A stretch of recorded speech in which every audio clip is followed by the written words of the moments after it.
Good evening, everybody, and welcome to the Midweek Mix-Up Podcast, episode 56. This week, we have just our four esteemed members today. Obviously, myself, Patcher, Boxenberger, and Shomberlon. Of course, welcome to everybody in chat already at the moment. If you haven't already, please drop a like, share it out, and let's get this party started.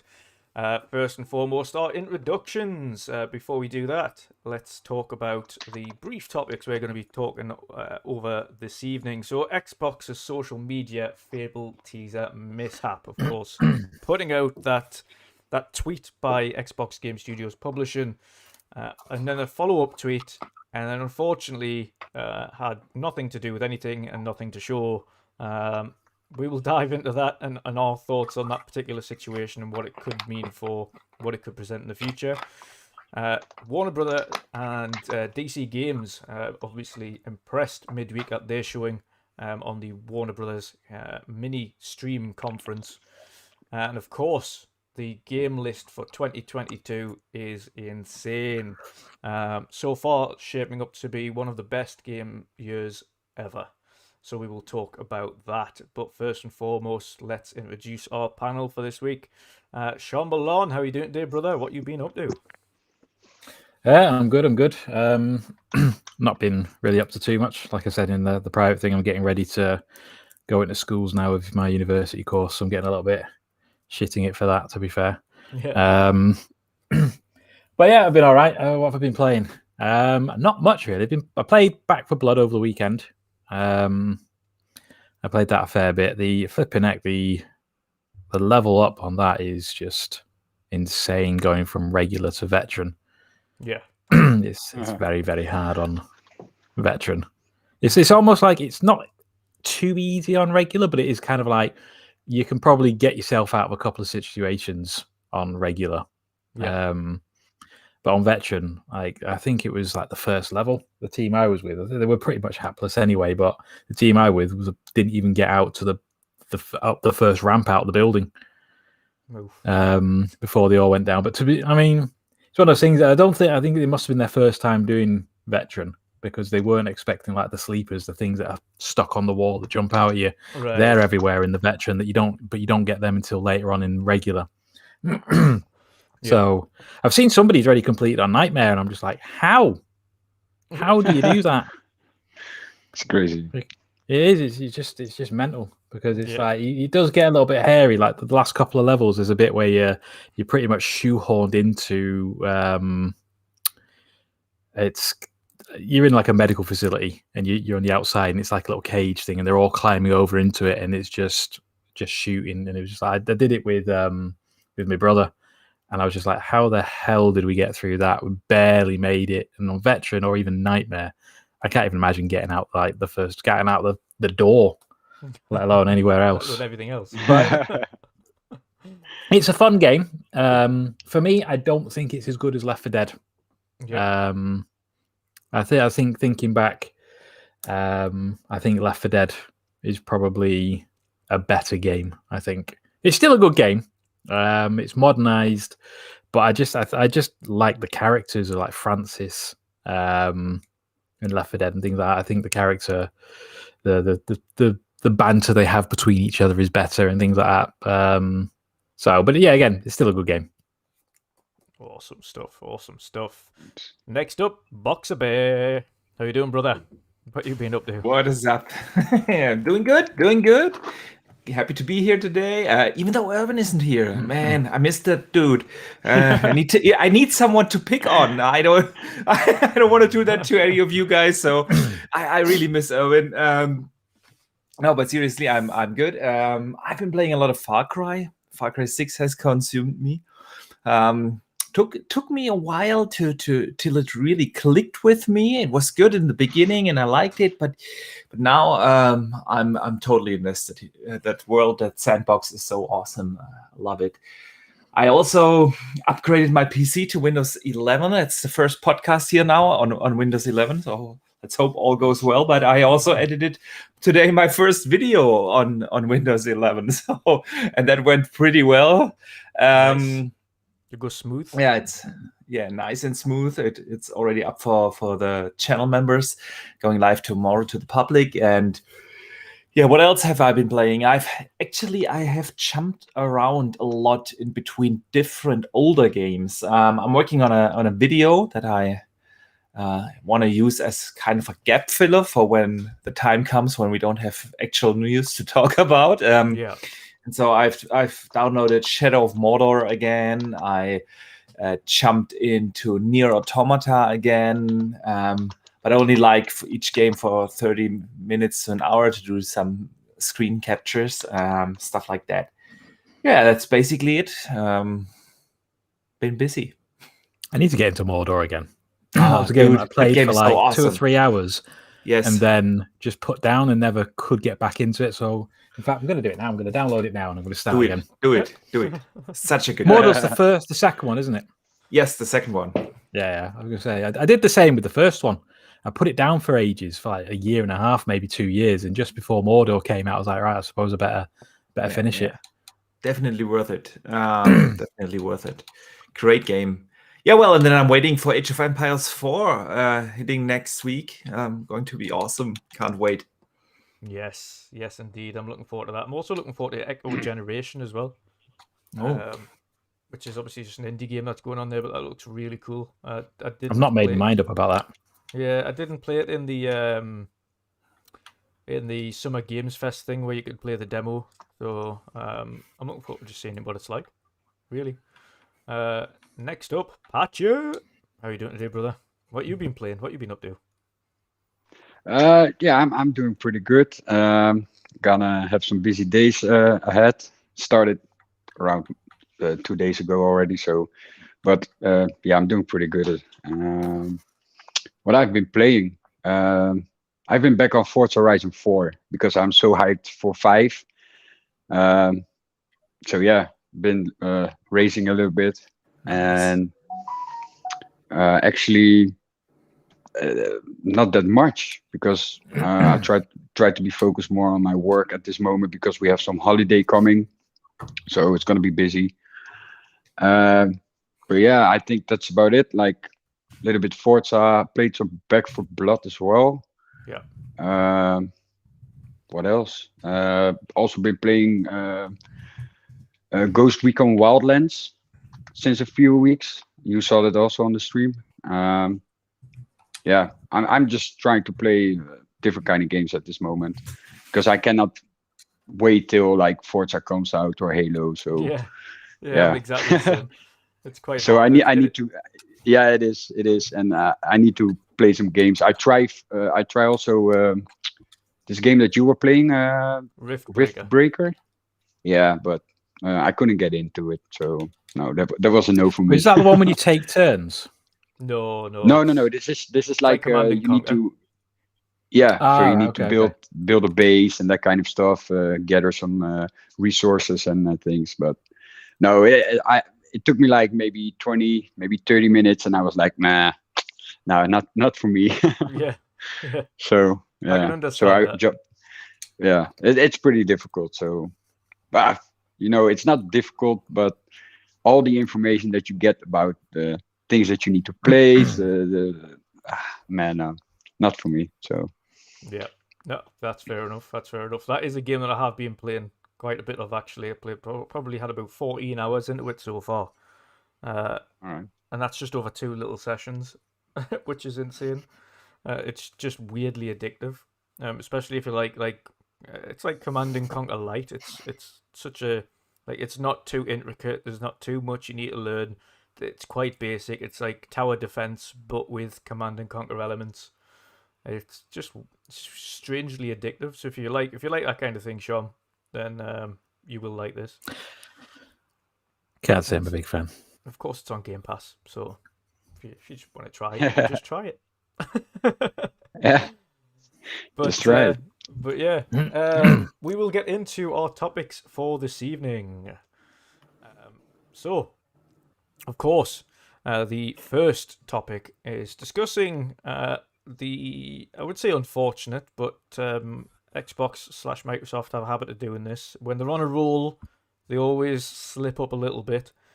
And they did so on the Xbox Game Studios Publishing Twitter account this week. They posted a little teaser that stated that they have something exciting that they were going to kick off tomorrow. Of course, that never came. They were just getting the chickens ready. Then a follow-up tweet was, we would call it our Fable anniversary, but that name is taken. They then, after everybody was thinking, okay, is this a remaster? Is this a remake? Is this news about Fable, the new one? Had to put out a follow-up tweet saying this has got nothing to do with a new game. It's got nothing to do with a big game. It's got nothing to do with Playground Games Fable. We apologise for any confusion. So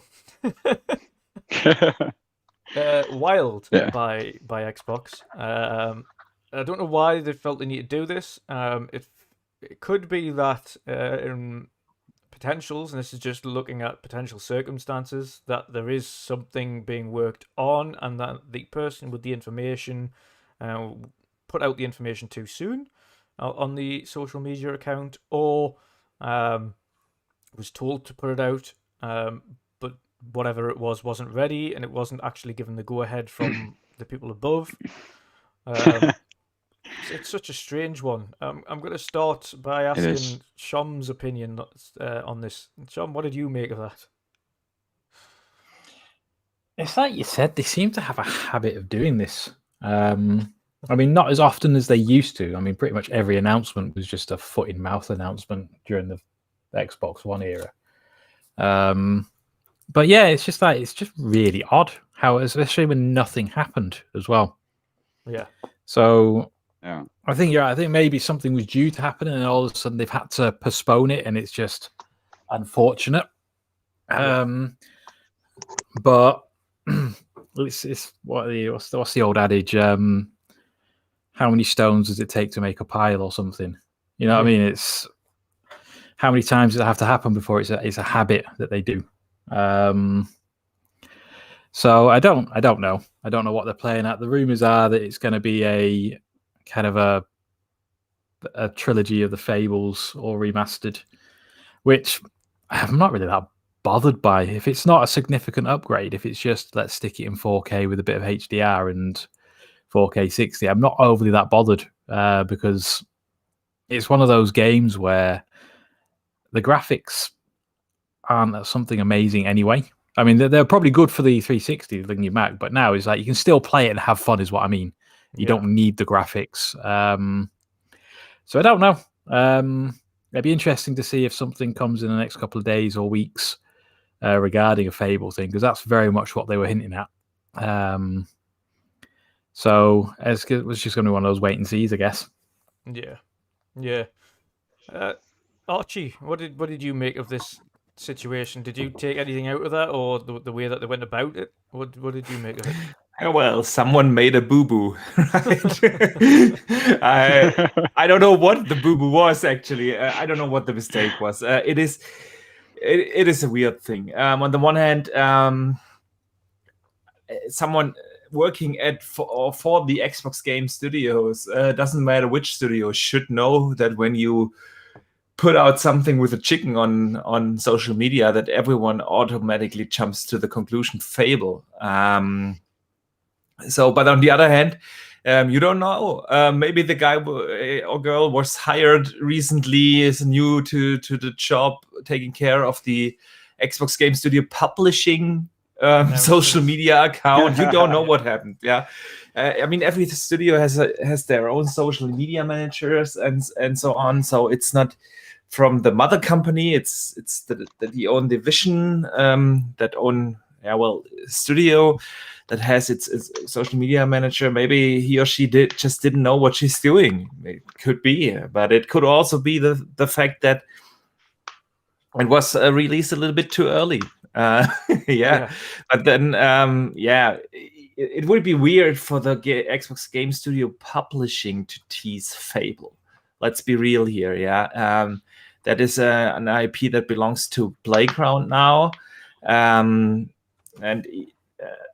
but yeah, so if it's not really a remake or something that they outsourced to a third-party developer, it would be weird for them to tease. I think I'm wrong, but I think that was an honest mistake. I think the person who is in charge of the Twitter account just didn't know what he or she is doing. So, yeah. Or they did it a week early. Yeah. Oh, they did it a week early. That could be, yeah. I mean, the weird thing. They could even be doing it like just under a month early. November 15th. 15th. That could be. I mean, I hope for such a. I hope for a trilogy remaster of the entire trilogy, like a Fable collection or something like that. The timing would be weird, though, to be honest, because let's be frank. they don't need the Fable hype right now. They need Halo hype. They need Forza hype. That's what they need right now. They don't need the Fable hype within the next couple of months. Yeah, they need the Fable hype when they are getting closer to launch. So it would make sense for me to have such a remaster or trilogy, let's say in the middle of next year, right before E3. Then you come out at E3 on the big stage and show the first gameplay for the new Fable that it will release then in spring 23 or something. Yeah, then you have that hype train for Fable on the street. But that's why I'm thinking it's a weird timing. Yeah. I've seen Pong Soul, shout out to him, I think he's in the chat, talk about it, and he had a really good point about it.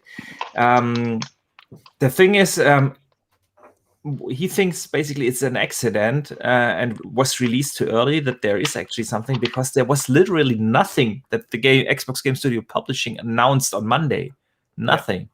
So even if they wanted to tease something and use the chicken analogy in the wrong way and got our hopes up the wrong way, there should have been at least some news on Monday, but there was literally nothing. So that's really a weird part. So yeah, it could be that it's was just released too early or without the proper authorization. Yeah, the weird thing for me was specifically the fact that it was the fact that they meant to put the tweet out first of all, but then they followed the tweet up and mentioned Fable. If they didn't mention Fable themselves, it probably wouldn't have been that much of a big deal. But then the fact that they followed up and just said, "No, we would say it's our Fable anniversary, but that name's taken." Like, that's really weird. That's really weird. Yeah. So you just literally just dropping yourself in it even more. Get that shovel out and just dig that hole deeper. Dig it deeper, yeah, and then you really don't have anything to announce. So yeah, maybe there's still a little hope for a Fable remaster, remake, whatever.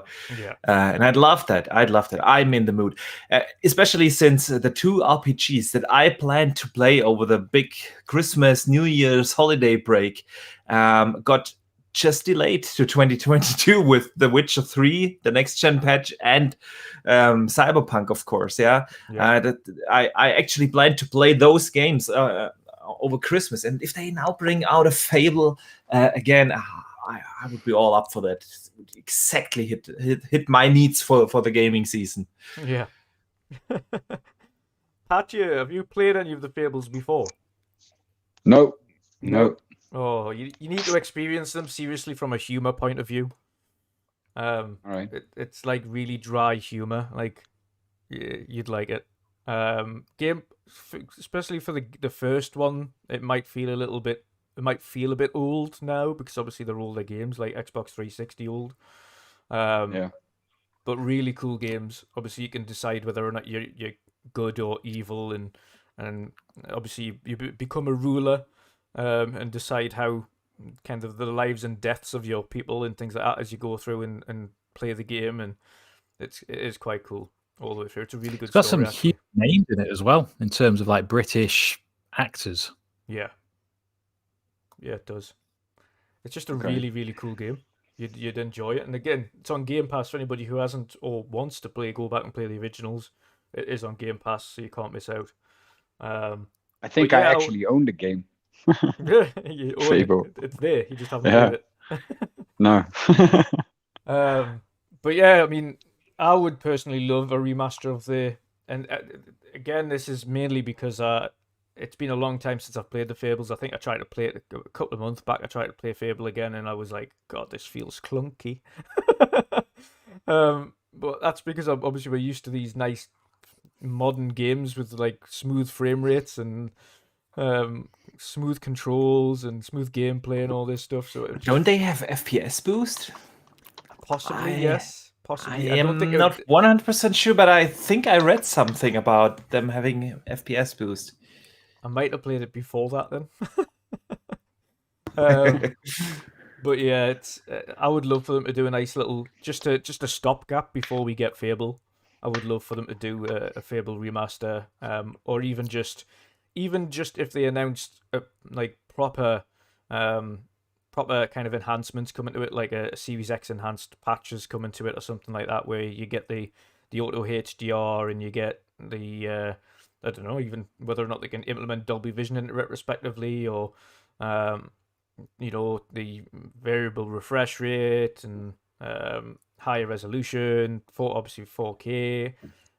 If they just really looked after it and just put out a nice patch that does it justice, I would be content with that. But it would be obviously much nicer if they did a nice like Fable trilogy collection before we got the big one.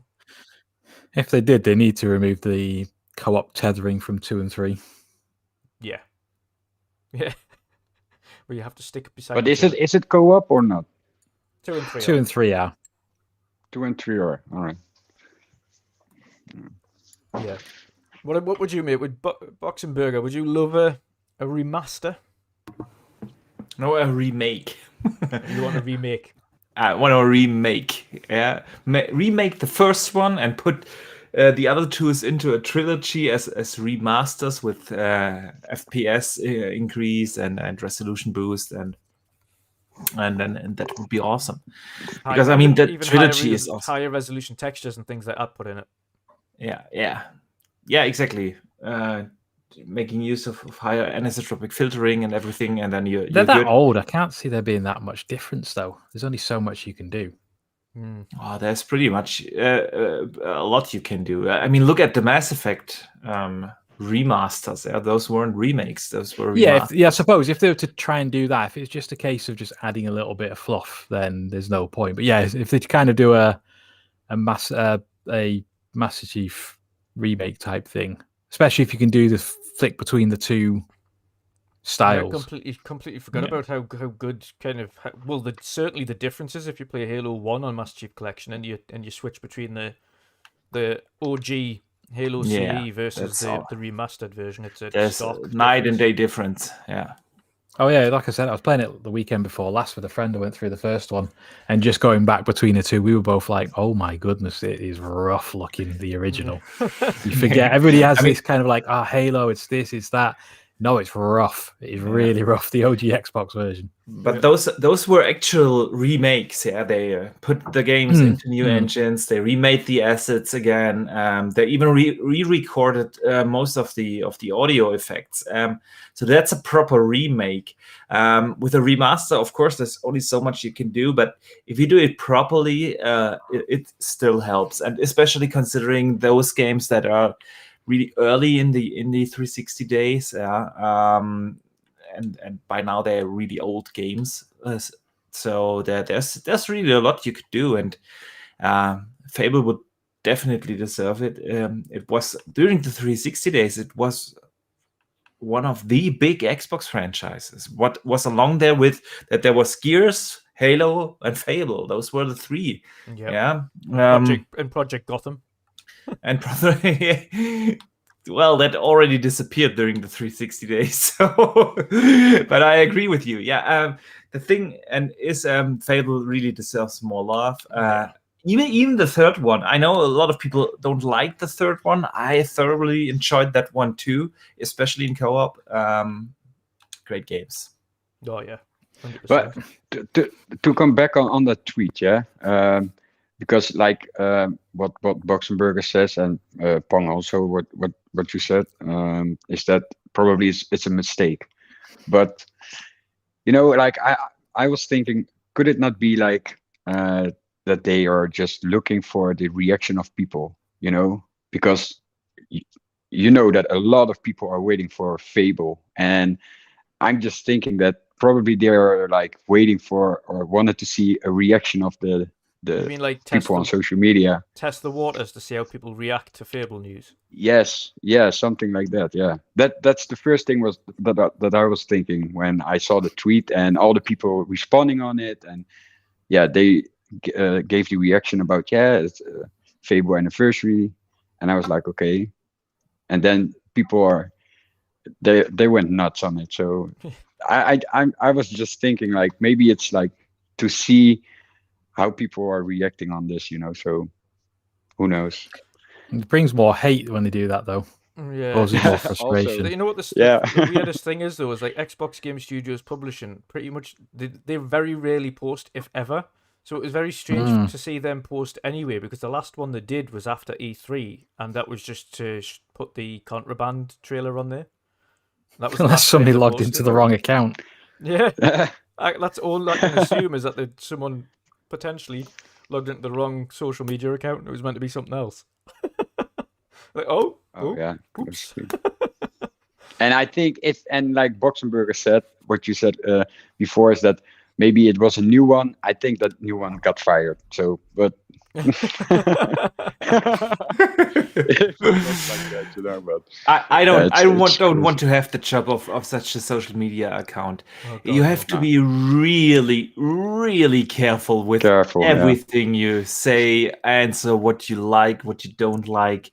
It's not an easy thing to do. No, That's exactly. it. It's like you'll get an account of somewhere, and somebody will bring this game back, and the account will like it. Is you get like VG247, so and so confirms thingy's coming out. It's just I know just like to tweet because it's everybody wants that game to come back, But if can you really say you're a Fable fan? Unless I don't like using this word because it's PlayStation's word. We need one because platinumed pub games. Does anyone remember Fable pub games? Yes, I remember Fable pub games. I do have the platinum for that. Ooh. It's a fun little game. It wasn't even a chore to get. It was actually quite a fun game. I vaguely remember it. I might have to go back and play through it again and see what it's all about. It was just like a casino where you could earn money for Fable 2. My favourite Fable, I think, was Fable 2. Like, thinking back at it. I don't think Fable 1 really clicked with me, but Fable 2 really, that's when I really got into the franchise and absolutely loved it. Fable 1 was, it's such a good game, but then Fable 2 was one of those games where it's like, they've taken this to the next level. Yeah. And obviously the chicken reference, for anybody who hasn't played it, you can obviously kick chickens. So you saw the screenshot on someone that posted it on the comments. The character kicking a chicken. But it's yes, it's a bit of a fumble. The thing that I take away from it though, short and sweet, is Xbox really need to get a grip of their social media guys at times. They go through a phase of doing everything so right and then do something so wrong and silly that they could have quite easily avoided. So it's obviously miscommunication inside. They need to really nail down that communications because we've seen it with PlayStation earlier on this year where they accidentally posted the Blue Point acquisition thing months before it was actually confirmed. Yeah, that was a bit of a cock-up. And obviously now this is quite clearly something to do with Fable is going on because they wouldn't have spoke about it regardless. There's something happening. And again, I personally think it is probably more along the lines of it's getting a remaster or something like that. There's going to be some kind of Fable remaster collection by a third-party studio. Much akin to obviously working with Delilah Studios when they did the Battletoads, kind of reimagining and bringing that back. I think they've obviously hired somebody to help bring the old Fable trilogy into the new gen. So obviously people can play that. And of course, if you're going to get a new generation of Fable fans into the next game, you've got to think the last Fable released how long ago? It was surely more than a decade now. Fable 3. When did Fable 3 come out? It has to be quite a while.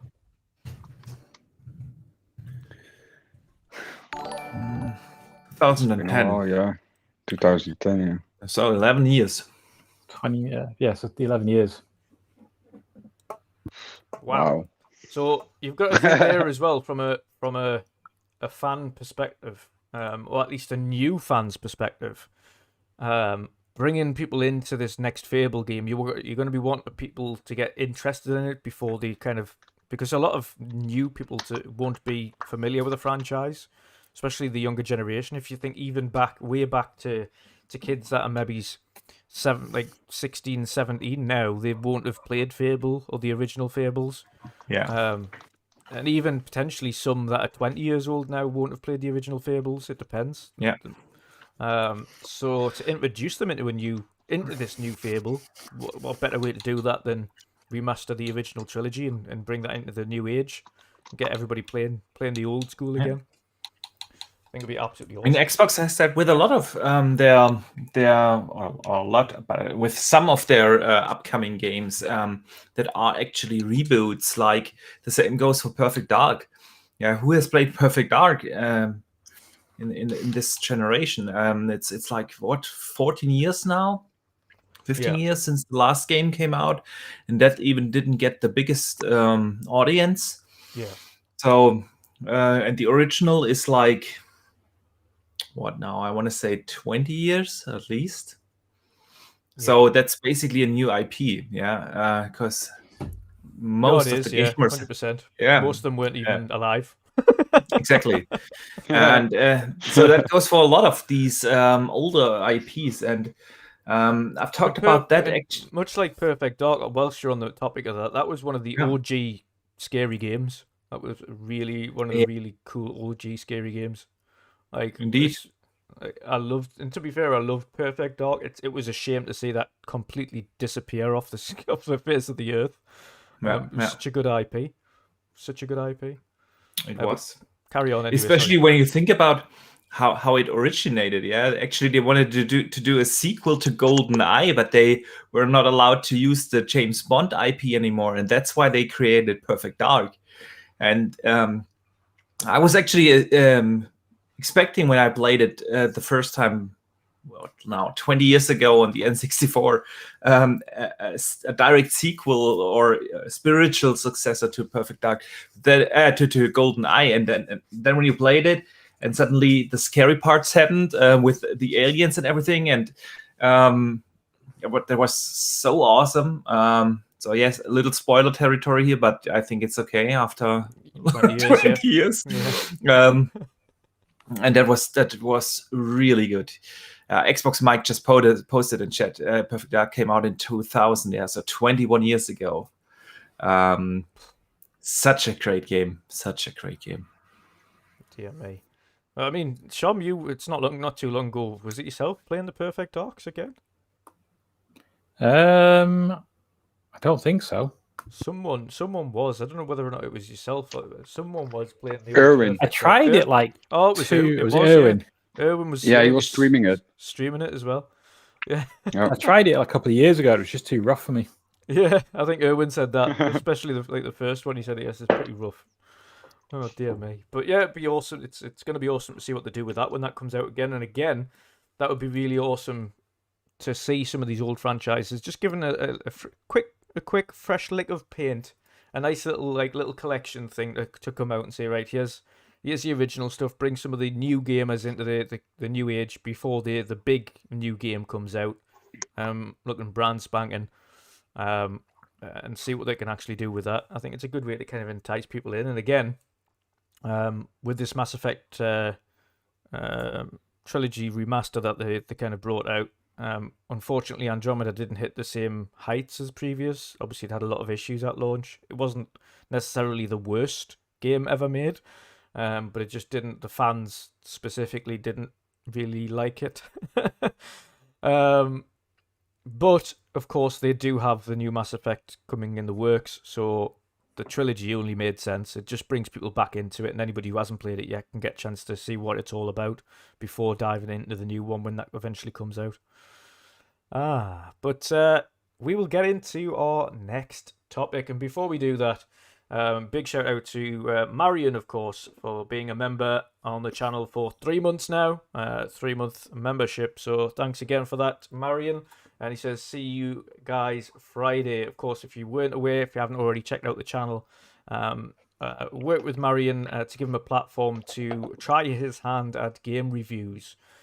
So he is doing a review for Far Cry 6, which is up on the channel and ready to premiere on Friday at 7 PM BST, 2 PM EST, and 11 AM PST. The review is written by Marion, but I have narrated it for him, obviously for the purposes of video. And obviously with Marion never doing something like that before, it made it a little bit more streamlined and a lot easier for him as well. So big shout out to Marion, of course. Hope everybody can go and check that out for him to get his teeth into potentially more reviews in the future. But on to the next topic. So this one, this is... let's dive into the beefiest of topics first, and we'll talk about the 2022. Now, Boxenberger, you've got a video coming up that discusses this a little bit. Oh, that's already up for a week now or so. A week about about a week or 6 days ago, I uploaded a video about 2022 being or having the potential of being one of the best games in video game history ever, period. If we look at that insane release schedule for the next year, that's just... I think February does that. Yeah, February, yeah. Yeah, I mean, that was one day prior to the delay of Elden Ring. But I mean, come on, Elden Ring only got delayed 3 weeks? It's really not such a big deal, yeah. Elden Ring was January 21st. So, and now it's in the middle of February. I don't think it's that big of a deal. But the game or the year is really packed. I mean, let's have a look here at just the biggest of the biggest releases. I've got a really big list up here. So I'll run through them, Archie, and let's run through them. Pinpoint quite a few because this is insane. This is in no particular order of when they're released, by the way. So I'm just going through all the games that are coming out in terms of larger titles. Not including indies, and of course we know indies are going to be bringing it again next year. They brought it big time this year, and some absolutely amazing games. But some of the bigger releases next year so far, and of course, as we say so far, obviously some of these games are subject to change and movement. But we have A Plague Tale Requiem, Avatar Frontiers of Pandora, Bayonetta 3, Blood Bowl 3, Destiny 2 Lightfall, Destroy All Humans 2 Reprobed, Eden Chronicles Rising, Evil Dead the Game, Exo Mecha, Far Changing Tides, Forspoken, Ghostwire Tokyo, God of War Ragnarok, Goodbye Volcano High for PlayStation, Gotham Knights, Grand Theft Auto, the Trilogy Definitive Edition, Grid Legends, Hogwarts Legacy, Kirby and the Forgotten Land, Lego Star Wars The Skywalker Saga, Mario & Rabbids, Sparks of Hope, God. Marvel's Midnight Suns, Oxenfree 2, Prince of Persia Sands of Time Remake, Rainbow Six Extraction, Redfall Replaced, Skull and Bones, Somerville, Splatoon, Suicide Squad, Kill the Justice League, Cheer, Teenage Mutant Ninja Turtles, Shredder's Revenge, The Callisto Protocol, Legend of Zelda Breath of the Wild sequel is still slated for next year. Of course, that one probably will be subject to change.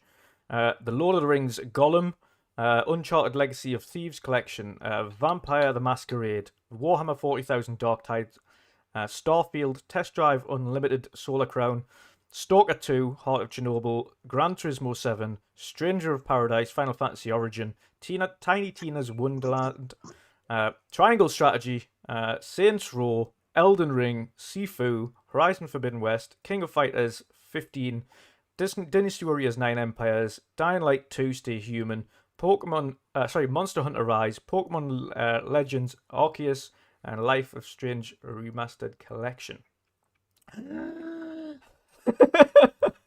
So Fire. for everyone Fire who wasn't able to keep up, I definitely recommend my video. But let's talk about this. It's crazy. It's crazy. Let's pick some highlights here. Yeah. Maybe we cluster it in the games that already have a fixed confirmed release date. Yeah, that's Elden Ring, Dying Light 2, Horizon Forbidden West, Destiny 2, The Witch Queen, Saints Row, the new one, Gran Turismo 7, Tiny Tina's Wonderland, Stalker 2, and Starfield. Those are the ones that have a already confirmed actual date outside of the actual year 2022, Yeah. at least from the bigger titles. Yeah. And I mean, look at that. Elden Ring going to be massive. That game had like record-breaking clicks. The released reveal trailer had like record-breaking clicks. Yeah. Dying Light 2. That was a surprise. The first one was a true surprise hit. Yeah. I think that game is going to do really well. My only concern is for it, because it is in between the other big bangers now. And that's Horizon Forbidden West, of course, is going to be a massive game. Destiny 2 always has impact. Saints Row and Gran Turismo, all launching within a couple of days. Going to be crazy. It's really going to be crazy. Yeah, I'm still expecting that February to clear up a little bit. I can't see all of them games want to be on top of each other. No, I think they have to move some of those games out to March or April. Or if someone's confident, bring something into January. Yeah, that's also a possibility, of course. January is now pretty much empty. Outside of the God of War PC release. Plenty of time to play Halo. Exactly. A lot of Halo. A lot of Forza. Yeah, for Halo, it's awesome. I mean, come on, they are the last release now on December 8th. Yeah. And then literally nothing comes out till February 4th. That's massive. They are going to be the game that everyone plays for like 2 months. That's crazy. But then, the madness starts for us. I mean, I know I'm going to spend a lot of time with Horizon Forbidden West. I'm definitely going to pick up Saints Row. And I know myself, I can't keep my fingers away from Destiny as well. So that's really, really the thing. So I hope that they move Dying Light 2, to be honest, out to March. I was going to say, is obviously Chris from 101 Decision there in the chat, and obviously that isn't included on list as well as things that can go over that have already been on previous platforms. So obviously Deathloop, true, at some point next year, which we know that will go into Gamepass. Yeah, but I think probably that's going to be more in the fall, because usually those deals are 1 year. Yeah. So I expect Deathloop in fall next year. Yeah. Just adding to an already insane list. And I actually cut down that list. There was more titles there to add on. I literally cut it down to put the bigger titles on there. So it's just absolutely it's crazy. Insane. Like, I'm looking at it already and I'm thinking, Plague Tale Requiem, I know 100% will be playing that. Avatar, I actually love the look of that. I'm really intrigued to see what they do with Avatar. What do you think it's going to be? Is it going to be more like a Division kind of game, or are they going more in the, let's say, Assassin's Creed? I think more Assassin's direction. Creed, 100% Assassin's Creed. I think it's going to. Obviously, it's first person though. Is it? Yeah. Is that? Yeah. Confirmed? I thought it was third person. I thought it is third person too. Yeah, by the video they showed, it looked third. Is it not maybe a dual perspective where you play some sections as first and some as third? Could be. I don't know. I think for the flying and things like that, I think it's flying and riding and things. It's third person, and I think for interesting. The combat, it's first. Interesting. Yeah, but I'm also very much looking forward to it. I actually love the Ubisoft open world games. I love that. I know they get a lot of criticism for their open world formula, but that formula exists for a reason, because it is actually good. Yeah, it is good. Yeah, it works and it works. It works. It just works. Yes, it isn't the most innovative every time, but it's still fun. Yeah. I would say 5-6 years ago, I'd agree with you, but now I think it's just you could have too. I suppose you could have too much of a good thing. I think the fact that they all follow the same formula is what irritates me, rather than having, say, you've got your Assassin's Creed. The Assassin's Creed's doing the same thing over and over again. That's fine, but it's almost just a reskin of a different game doing the same mechanics. Is what it feels like a lot of the time. I mean, that's the thing. Like, I loved.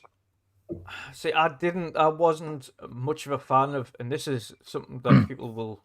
I'll get slated for this one, but I wasn't a big fan of the original Ezio trilogy.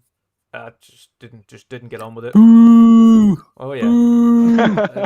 I just wasn't. Like my favorite Assassin's Creeds have been the later generation ones. Have been the Odysseys and the Valhallas, and that's just Nah. for me. It's just Ezio collection is go. It's only because of the way they present the worlds in those games, as opposed to the storylines and things like that. Like, I loved the way that they did Odyssey. I love the open world and the and kind of the storylines that come with it. And again, even like the combat and the way that you kind of each one is a little bit different. Of course, you've got the weird kind of battle areas that you've got in Odyssey that at first feel like it makes a difference, but then later on you realize it makes no difference.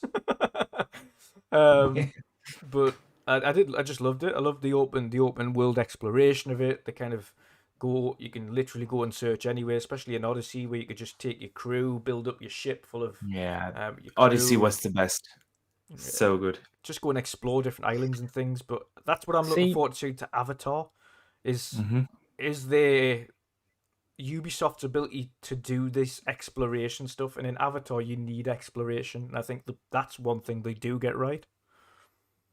See, I think Ubisoft in the last decade have lost something. They've lost that creative spark. And I know we've spoken on, I think it was last week actually, how I was saying that it's just they don't take risks anymore. The Ubisoft E3 used to be almost like the pinnacle of E3. You waited for that last bit where he's always like, finally, this is what we have, and this is what you all waited for. And now I didn't give a stuff. I really don't care.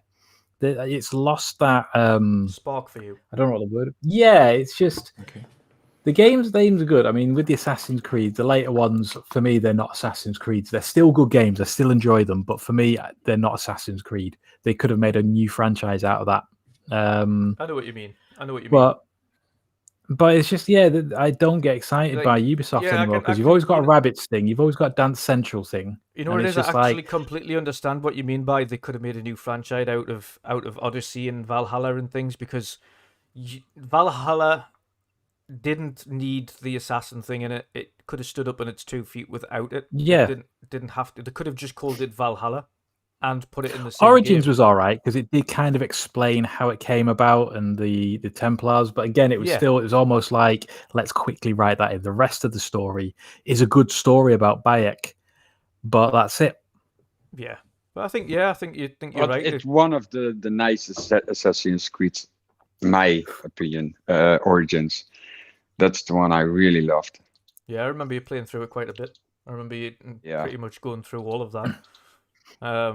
But yeah, I understand that. Obviously, Assassin's Creed as a game, as a storyline, the assassins and where the assassins come from and things, they try to just shoehorn it into the future titles. You get the beginning bit with the Animus, and then you get a couple of times where you get taken out and you just check a couple of emails and go back in again, and that's it. I must admit though, the main reason I didn't like the original trilogy personally wasn't anything to do with Ezio or the assassin sections. It was more getting dragged out so frequently to the Animus. I just didn't care about the Animus at all. Like, that storyline, it would have been, to me, this is just personal opinion, I couldn't care whether or not that was in the game. Like, it just didn't. No, I quite like the Desmond bits, just finding a bit more about him. I understand what you mean, getting dragged out of the immersion from it, especially. Yeah. But I actually quite liked the character Desmond and what he was trying to do, and I suppose that's the only really way that you can explore that, because you can't really do that in the Animus, because you're Ezio or you're whoever, Altair or whoever is at that moment in time. So yeah, I understand where you're coming from, but like I said, I enjoyed that arc leading up until when he left the series. I won't spoil it if I don't know, it's quite a while away, but You're not alone. I've seen that a lot on Twitter. I think Assassin's Creed really became that diverse franchise where you have the fans from the older games saying, "Well, that's not Assassin's Creed anymore," and then you have the fans that love the new RPG Assassin's Creed games.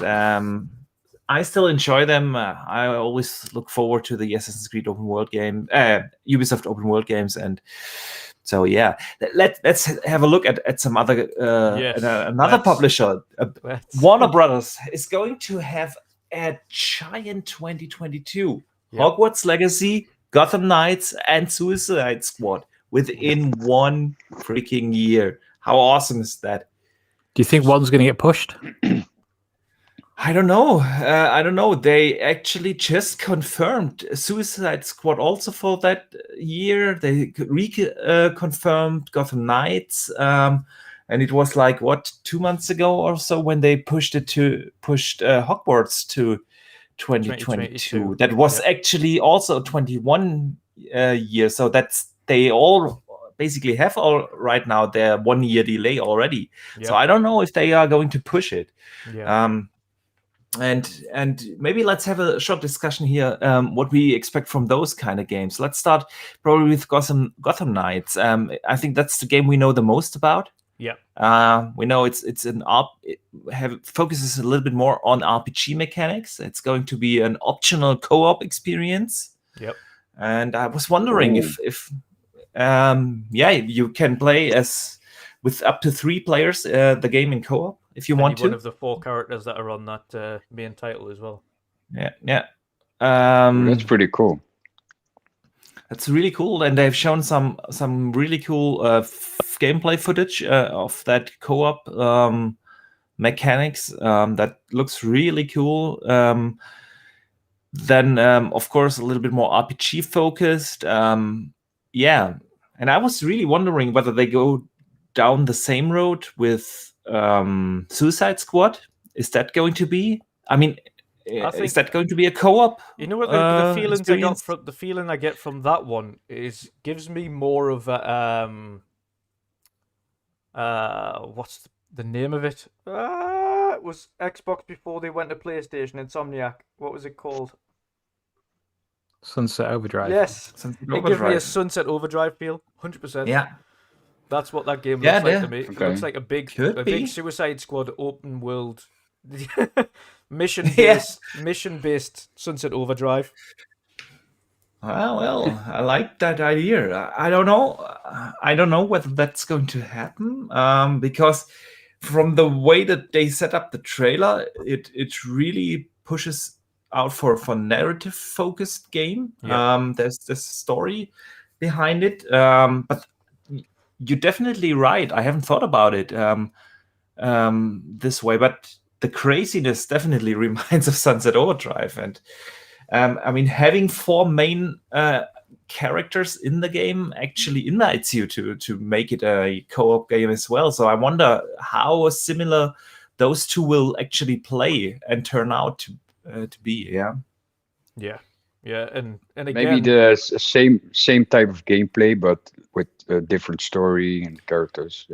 Yeah, and obviously, you've on one, you've obviously with the Suicide Squad, it's all humor and very light, and obviously there's a good storyline, but it's very much jokey, and obviously you've got the characters and the comic reliefs and things like that. And then on the flip side, Gotham Knights is more dark and dingy and back to the Dark Knight games that you had on kind of originally. And personally, I hope to see them kind of go back to bring Batman back, as well as they did in the previous Batman games. Oh, he will be back. He will be back. And I want to also touch on the fact that next year's just massive for superhero games. You've also, on top of that, got Marvel's Midnight Suns, if you're a fan of of kind of an RTS type game. That'll certainly be interesting. But yeah, I mean, Warner Brothers, of course, will just tie in because it was another topic, but we'll tie in this anyway because it is all of them are coming out next year, and they're certainly impressed. Sean, what do we expect from Hogwarts? I cannot wait for that game. I am really looking forward to that. Yes, and just go Just go fuck shit up as a wizard. I really like Harry Potter. Tamara, she also does like Harry Potter because we watched the movies recently also. Yeah. So yeah, I cannot wait for this game. I'm really excited for it. It's really strange having watched same. them all from start to finish as well, seeing them all rapidly get older, especially if you watch them all now. Like, you go through the trilogy and they start off as like 10-year-old kids, and by the time you've finished watching the series, they're all like 21. Yeah, true. Same age, drinking beer as you are. Yeah. It was like that with Game of Thrones. Yes. Watching, if you kind of like, I watched all the Game of Thrones as it was out, but then when the last season, because there was a bit of a gap coming out, I did a big binge from the beginning to catch up. And then there's a bit, is it I can't remember her name, is it Arya? Yeah. Arya. Yeah. Arya, yeah. There's a topless scene with her, and it just felt wrong because I saw her a couple of weeks ago as like an 11-year-old, and then obviously the actress is now old enough. Yeah, but it was still like this. This does not sit well with me. But at least in that universe, there were like 30 years or something in between. Yeah, so or 20 years or something. Yeah, seeing her so young from season 1 to then, I was like, no, I don't like this. This is just not right. Yeah, I get that. Well, may I put out a speculation from my side? Yes. Gotham Knights is coming out next year. That's confirmed. That was supposed to be a 21 year. So they have, or at least we can assume they have had their fair share of delay time and extra. Yeah. And the movie is coming out in March. So, I mean, it would only make sense to release it in the same window, at least March, April, something like that. What do you think? Because they have to place their games across the year. They have 3 major, big AAA releases. So there has to be one in the spring, summer, one in fall. Yeah. Yeah, I would probably. Yeah, they don't want to cannibalize themselves. Yeah, they don't want to do an EA with Battlefield and Titanfall. Yeah. Yeah. God, why did they? Do that? I don't know. But yeah. So Harry April Potter, could be. Harry Potter is. I'm really looking forward to seeing what they do with that. Just the possibilities and see what they do with that universe. Obviously, we've all played the original Harry Potter games, and dear God, they do not hold up. But this is something entirely different. They've taken this in a different route. You're not just playing as Harry. You're not playing as anything like that. It is Hogwarts. It is your own legacy. You're kind of crafting your own.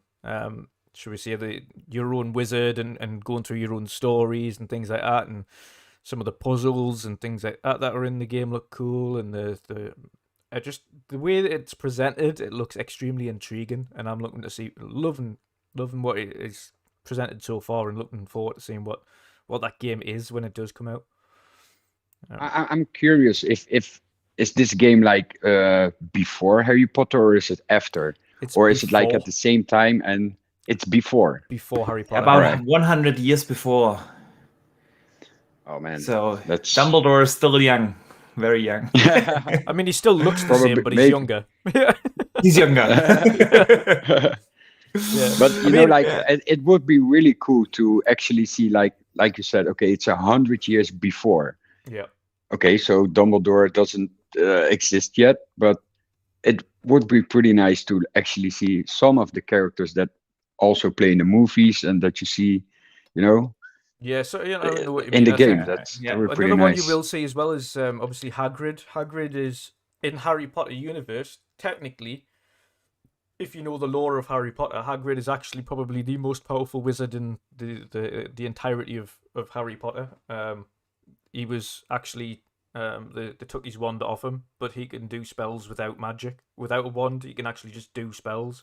He can cast magic without a wand, which wizards, obviously, that's like the highest peak of being able to do that in the first place. And he can kill people without a wand, which is why they've kind of they kind of dispelled that and pushed him out a little bit because they knew just how strong he was. And obviously, what's his face? Voldemort feared Hagrid because he knew how strong he was. Oh, I didn't know that. So you should see Hagrid too. in there. Yeah, you should see Hagrid in there because Hagrid is old as time. He should be flitting about the place somewhere. But yeah, such a big universe with a lot of lore and a lot of backstory to it as well. A lot of potential there. Yeah. Let's hope they do it justice. Yeah. Yeah. So let's look at another publisher who has 3 major games coming next year. Sony. Yes. Sony Horizon, Forbidden West, Gran Turismo 7, and God of War. Yeah. Ragnarok. So 3 major games. Big year for them. Big year. No doubt. Still not sure whether God of War is going to make next year or if they're actually going to push it again. Because it has already had it hasn't had a pushback, has it? Because technically it was never given a date. Yeah, well, no, they said 2021 origin. But let's be fair. Let's be fair here. Nobody that was just a marketing gag. They didn't really think that this game is going to come out this year. That was just marketing, so if they would delay it, it would be the actual first true delay. Let's say it like that. So could be definitely, but otherwise. At least 2 of the 3 I'm definitely going to get, Horizon and God of War. What about you guys? I don't think you can give them the benefit of the doubt for that. I think they put 2021 because they want to sell consoles. So yes, for me, absolutely. That's a date. Yeah, that's what I'm saying. It was marketing, pure marketing. So yeah, if it gets delayed, it's another delay on top of a delay for me. If anybody says, "Oh no, well they never really meant it," nobody really believed. Don't care whether nobody believed. I think they put 2021 to sell consoles. So you know what the thing I've learned so far though over the last year with PlayStation is that the studios have literally no say in what Sony decide to do. Even with pricing, pricing wise is one specific thing. The guys from Returnal voiced that they said they had nothing to do with the pricing. They couldn't dictate anything. We know that if PlayStation had their way, they would have charged $70 for Deathloop, but they couldn't. So yeah, it is one of those things, and unfortunately, obviously, some of these studios just obviously because they're owned by Sony, they get labelled by this. But I don't think for any stretch of the imagination that Corey or his team thought that game was out in 2021. Well, it's odd because they would have been asked to make that placeholder, wouldn't they? Yeah, we can imagine going, "Yeah, guys, it's not coming," but yeah, just do it anyway. Do it, yeah. But it's going to be 2022. But then they could have done the right thing and not just simply lie about the date, because a lot of people went out and bought the PS5 because they thought it is coming this year, and they actually have people felt the need to get a PS5. It's a next gen only game and coming in 21. I need to get a PS5. That was their intention. They could have done the very easy thing and just say God of War Ragnarok coming soon. Give no date. Coming soon. Yeah, and it came along the whole time with the whole we believe in generations. Yeah. Came at the same time, so it just gave the impression that it was next gen only. Speaking of next gen only, Xbox is going to release only next gen only games in 2022. Yes, they are. Redfall, next gen only. Starfield, next gen only. Stalker 2, next gen only. And we always can assume, I think, that Forza Motorsport is coming next year as well. Also confirmed to be next gen only. So that's really the year where next gen is going to kick off for me. We are going to get Stalker 2 in April, one of my most anticipated games. Unreal Engine 5. Yeah. Unreal Engine 5 game. Probably the first big one. Maybe outside. I don't know whether they port Fortnite over, but let's not count that. Outside of that, I think Stalker 2 is going to be the first Unreal Engine 5 game. And I mean, we've all seen the game. Another one. I mean, it could be subject to launch issues, but Warhammer 40,000 Darktide is also next gen only, and only going to Series X and PC. Yes, that next true. year. So but it's not Unreal 5. Yeah. Nope. So we will definitely see the start of the next gen next year. Then we have Redfall. Yep. Confirmed to be next gen only. Yep. And from what we have heard, there was this big leak from the playtesters. It's kind of like Borderland Okay, with vampires. So definitely looking forward to it. that's interesting. Yeah, definitely an interesting combination. I mean, Arcane. We all know that Arcane always has that unique touch to certain gameplay elements. Yeah. Yes. Yeah. It's something that they are really that's their fingerprint, and so I can't wait to see how they build up a vampire Borderlands mix in an open world. Going to be crazy. Yeah. And then, of course, you've got the multiplat that is next gen only, which is a Plague Tale Requiem, which is Yes. Game Pass Oh, day yes. Ooh, day one Game Pass. Can't wait. one. I mean, and Do you think everyone. they're- Go on. Please go on, Sean. I was going to say, do you think they're really in the line for being purchased? The devs? I would They seem to hope have a so. very, I very would cozy love, I would relationship. love a Soulboat to Yeah. come to be on Microsoft. It makes sense. They've got such a strong Yeah. relationship with both Flight Sim and now, of course, a Plague Tale. Plague Back Tale. end work with Flight Sim has been Yeah. that is a massive task in itself, and I think the relationship is there, and it does make complete It sense. would to make team up. sense. Yeah. It would make sense. Thing is, we have been saying that for how long now? 2 years, 3 years. Then, to some degree, I can't really remember the exact numbers. To some degree, Tencent invested in them. Yeah. Not big time. It's not that they are owned now by Tencent. They always that's- just put a little bit in, don't they, just to have a say. Yeah, a few percent to have a say in there, and I don't know. It's weird with them, but I agree 100%. They totally make sense. Yeah. I mean, and this Definitely. is another one. We'll just go down whilst I'm reading off this list. But Game Pass day one so far next year, Yeah. of course. Plague Tale Requiem, a Uden Chronicles Rising on Game Pass day one. Mhm. Then you also have, if we're going down the list here, Redfall Replaced. Both of those on Game Pass day one. Somerville Game Pass day Yeah. one. Warhammer 40,000 Darktide Game Pass day one. Starfield Game Pass day one. Stalker 2 Game Pass day one. And I'm sure there was another one, but I can't find it. But yes, so big year. Big year. But God, just so many games. What about let's have a think. Do we suspect that Prince of Persia is going to make a drastic change and look, should we say, far better than it did previously? It's still only listed as PlayStation 4 and Xbox Yeah. One. It's still not listed as next gen enhanced. Do we think that might be changing when they come to re-announcing a kind of or re-announcing that launch date? Not if they don't delay it another year. Yeah. Let's be real. They delayed it 1 year in the middle of the pandemic, and I don't think that's enough time for a new studio. It's the first game that this studio has been working on. Right. I don't think that this studio is able to change the entire look of the game, which means you have to do every asset again. You have to find a new art style, everything. You're going basically back to the drawing board, and I don't think that is doable in 1 year.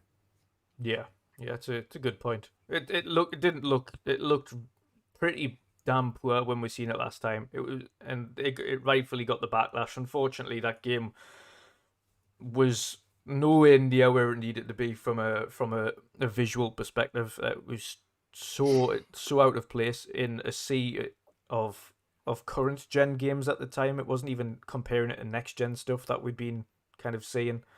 It was just the current gen stuff, and it looked so old for a game that was new. Yes, absolutely. I thought for a second I was looking at a 360 game. That is, yeah. But Yeah, and of course, Move on another one- to a game we are more excited about because we skipped over it. Starfield. I mean, come on, guys, we got to talk about Starfield if we talk about 2022. Do we? Let's. This is another thing that I've got. I know they have a cast iron date on there at the moment, but do we believe in our heart of hearts that they will hit that launch date? Yes. Yes. Yeah. Okay. Yes. Pretty damn sure. So For me, purely you because don't he sound likes you don't his, he sound likes so his sure. numbers. I don't sound so sure, only because it depends on how Bethesda have been approaching their game. I know they've been working on this one a long time, but I also don't want to see another episode where Bethesda release a title that comes out in the state that Fallout 76 released in. And if that Yeah, game, but we don't have to bring out Fallout 76 every time with the Bethesda release. We don't. But that is a complete different story. That was the first time that they had to implement an online a part of online APIs into the engine. The creation engine didn't support that, so they had to use the Quake netcode to implement that, and that was just a mess. Yes, that launch was a mess. Other games have released in a great state so far. Fallout 4, Skyrim, they all released more or less in a good state. Obviously, with those big open world games, there are always some sort of issues. Yes, but in general, I'm not concerned. Todd Howard and his team, they know how to work together. And Todd Howard knows how to make games. And once he sets a release date, he knows what he's doing. I have no doubt that this game is going to come out next year, and it's going to be massive. It's not so much for me. It's not so much concern. Yeah. It's that I want this game to be what they want it to be, and I want it to release in a state that it should be releasing in, so that they get the plaudits for this open world game that they've got. But I don't want it to be, and even if I just go off topic, not even off topic, but off brand, and just mention Cyberpunk and what a glorious world that is, and what a glorious story and everything that goes along with Cyberpunk is, if it wasn't for the way it released. And what I don't want to see happen is this amazing world like Starfield come out.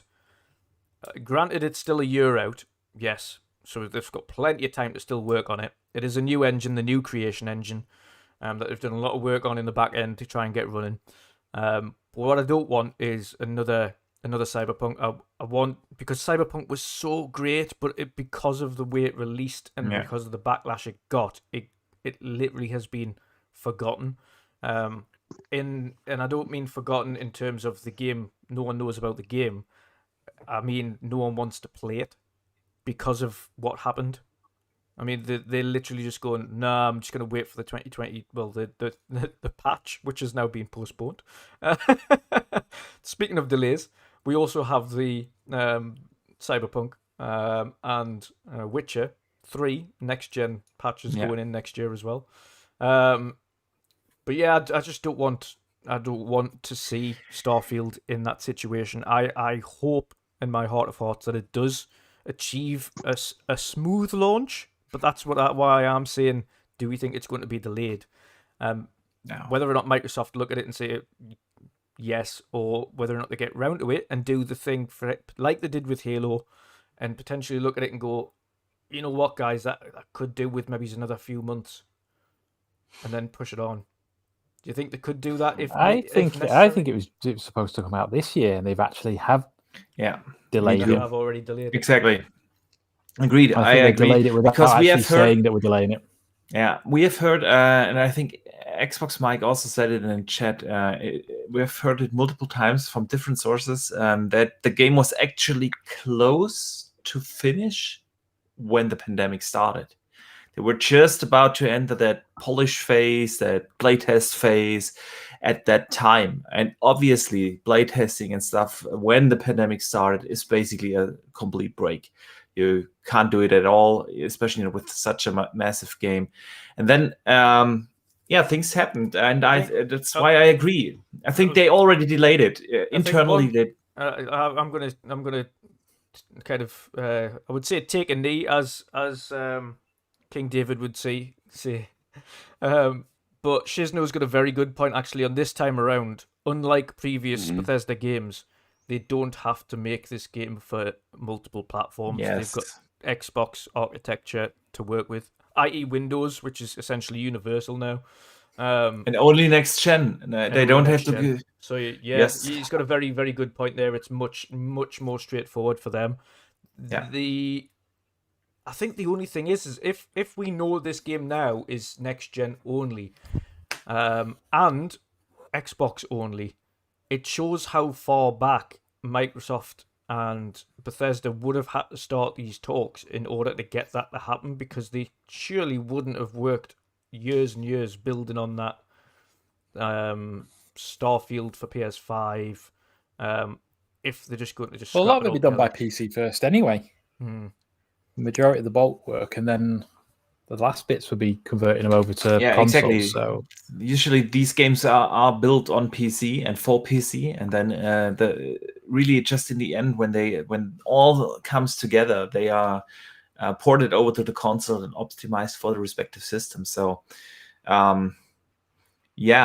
I think there probably was a PlayStation version in the works at some point, and at least to a rudimentary state. But and then it just stopped working on that, and now they are more focused. And actually, I think Todd Howard spoke about that. That obviously an advantage is now that they don't have to make games for many platforms, because you simply can more optimize that and make use of what makes a respective platform great. And I think people really don't sometimes know how big Starfield will actually be. And I don't mean in terms of game size. Of course, it will be a massive game that we will be playing for hundreds of hours, but the impact of it, these kind of Bethesda games, they really hit hard.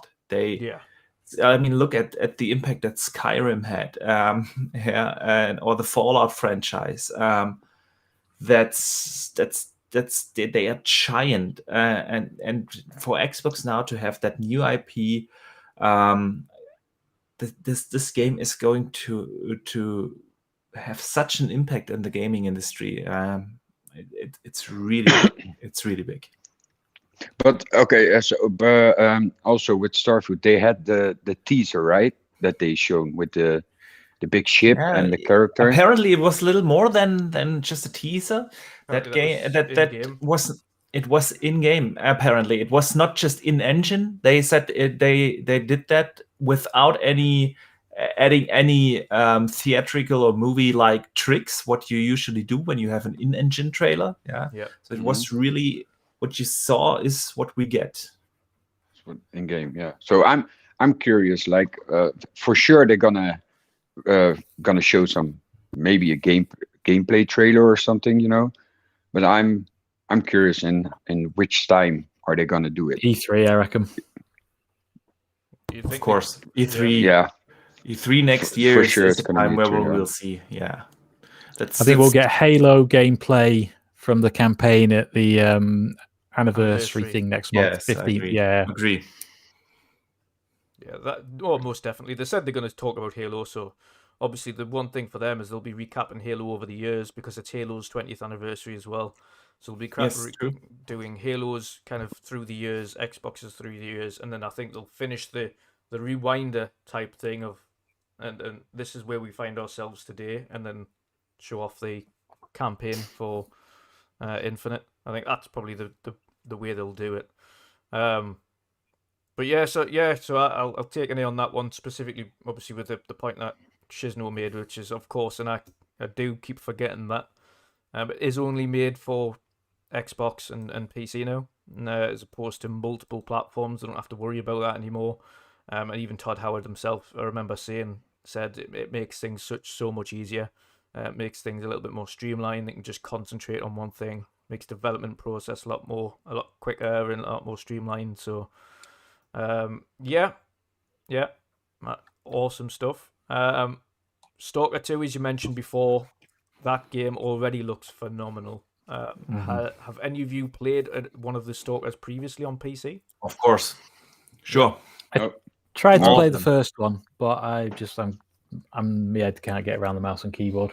Just never used to it, so it was just so hard, kind of going, and then I'd die. Yeah. The Stalker games were the kind of games to brag about with your PC. It was like Crisis and Stalker were always the two Crisis, benchmarks. Yeah. Were always the two benchmarks for a certain PC build. It's a great franchise. I mean, console gamers are probably more familiar with the Metro series. And that studio was actually... a lot of people left the Stalker team and founded the studio that made the Metro series. Yeah. So, I've seen a lot of people kind of say, "Oh, well, it's just a Metro knockoff." It's like, no, it's not. It's not. If it's anything, then it's the other way around. Yeah. But Stalker is more open world. They actually said that Stalker 2 is going to be very non-linear with multiple endings, a lot of player choices for the story, where the story takes you. It's definitely going to be massive. I am having now in my head definitely the Metro series with that horrors type of game, because we have seen some elements of that also in the gameplay we have seen, but that united with an open world RPG elements. I think we'll see more of a horror focus on this one than we would have seen in any of the Metros. I think mainly because it's based in Pripyat, and obviously around kind of the nuclear exclusion zone. I think the possibilities there for horror elements are endless, and I think we'll probably see more of that there. The first Metro was really creepy. Yeah. Yes, it is. Like when you're going through the trains and when you first come across the ghosts and whatnot, you're just like, oh my goodness, what's going on here? And then I suppose it's one of the problems with many games that when you have like sequels, it's like it's hard to keep the same creepiness because you know what these are. Like Dead Space 2 is a really creepy game, but the first one's creepier the first time you play it because you don't know who these necromorphs are, what they are.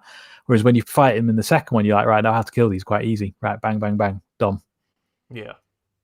Yeah, true. Yeah, but Stalker is going to be massive. Oh, it is. I cannot wait. We have to shout out Nintendo, actually, because they've got a pretty strong year next year as well on their respective games. Of course, they're starting off, I don't know, I don't have the dates on here. I should have put them on, really. But they have Bayonetta 3. I'm just going to go down the actual not first party, but they're exclusives. So Bayonetta 3, Kirby and the Forgotten Land, Mario and Rabbids Sparks of Hope, Splatoon 3, which will be massive, Triangle Strategy, which is, of course, by the same Square Enix team that did Octopath Traveler, and Pokemon Legends Arceus, which to me is the Pokemon I was always hoping they'd make when they announced the Switch. A big, massive, open world Pokemon where you do things properly, and it's actually an open world where it's free roaming Pokemon that are just running around in the wild and things like that. Like the OG Game Boy. Yeah, but nice. Isn't Breath of the Wild also coming next year? It's scheduled, but it's no set date. Yeah, it is on there. It's 2022 Breath of the Wild. Yeah. But there isn't a set date for it yet, and I'm not going to hold my breath on that. Because we've seen nothing of it. We've seen a little bit of it, I think. We've seen that the kind of trailer to it, and it looked relatively similar. So I don't see why it shouldn't come out next year. But we shall see. But it is still scheduled as to be confirmed. But 2022. But yes, so and Breath of the Wild sequel. You're right. Oh yes, and Teenage Mutant Ninja Turtles: Shredder's Revenge. But that's a multiplayer. That's coming to everything. I was so looking forward to that until I had no online co-op. Yeah. But yeah, so they're having a big year for Nintendo, no doubt. Big year. Another one. Let's have a look through here. Obviously, Exo Mecha. I'm really looking forward to trying that out. That looks really cool. That But looks cool.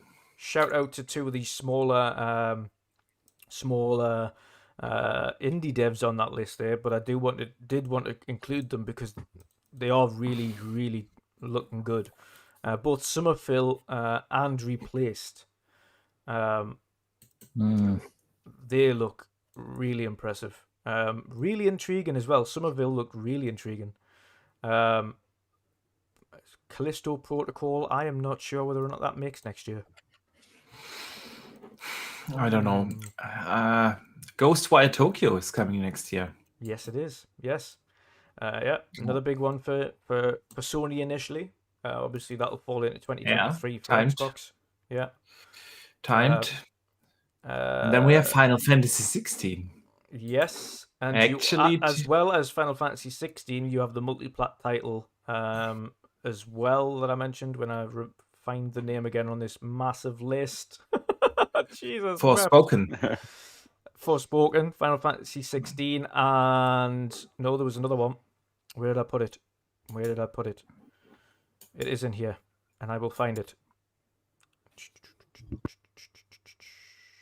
Okay, so while you're looking it up, but you said also Kirby, like yes. Man, Kirby is like Kirby. No, I didn't see it. The new Kirby but looks like really good. Yeah. Yeah. Because I remember like playing Kirby was like years ago. Yeah, for the last time, OG so- Game Boy. OG Game Boy. Yeah, exactly. That's crazy that they still make the games for Kirby. That's pretty cool. But it's been a long time since I played Kirby 3D. something with Kirby. Actually, I'm looking forward to that. That looked really interesting. Yes. Okay. Yeah, it did look really interesting. Looked actually, that's how a Kirby, should we say, a new Kirby should look. They did really do it justice. The other Final Fantasy game is Strangers of Paradise, Final Fantasy Origin. Right. Yep. Yeah. So big year for them. Big That one. year. Big. That's the only, because it's the only Final Fantasy that's available on Series X. That's the only one I've ordered. I'm definitely going to play Forspoken and Final Fantasy 16. Yeah, that looks Forspoken. Looked actually when I seen the newest, the newest, should we say, story trailer? Was it a story trailer? Yeah. That looked really interesting. To be honest, I like the story behind it. I just don't know what to make of it. They've shown story so many actually different aspects of it. Pardon me, please. I was just saying they've shown so many different things that almost like they contradict each other. What the game's about, and what it's going to be. I'm still a little bit confused. I kind of know what you mean. Is it an open world action RPG? Is it story driven action adventure? Yeah, I mean, I'm sure it's going to be really good. I'm not saying it's 100%. It's a bad game. It's just I don't quite know what type of game they're aiming for, judging of what they've shown. Yeah. And Archie, here's a question for you: being a top tier PC owner, would you be playing Forspoken on PlayStation 5 or PC to get the best visual performance out of it? Yeah, good question. I'm asking myself that many times now that I have a decent PC. I actually prefer console gaming. It's just more convenient for me. Yeah. It's great to play on PC. It really is. I'm not saying I'm really looking forward to Age of Empires, for instance, but my problem with PC gaming is it has nothing to do with the PC itself. My problem really is I sit in front of my PC all day at work. Yeah, you feel like you're not able to switch off when you're PC. Exactly. And when I play games, I want to really, really relax. And that's just not sitting in front of the PC again for another couple of hours. I want to lay down on my couch, and I know I can connect, and I actually have my PC now connected to my TV, but it's just not the same. It really isn't. So it really depends actually on the price for me. If I can save like $20, which is not unusual because usually PC games release at €60 here in Germany on Steam. Yeah. And if I have to pay 80 euros, which is the PS5 price, that's 20 euros for the US listeners. Yeah, that's like $25 delta. Then it's a no-brainer. Yeah. If it's the same price, I'm going to probably just play it on the PS5. Yeah, that's fair enough. Another one here that's I want to kind of get your impressions on, and whether or not you're interested in whether or not you pick this one up. But Lord of the Rings Gollum. Yes, Gollum is coming. Yeah. Hey, finally a Lord of the Rings game. I mean, probably not the one we wanted. Yeah. From a far different perspective. Yeah. What do you make of that? More of a stealth. Because it is a stealth game, because obviously Gollum's not renowned for fighting.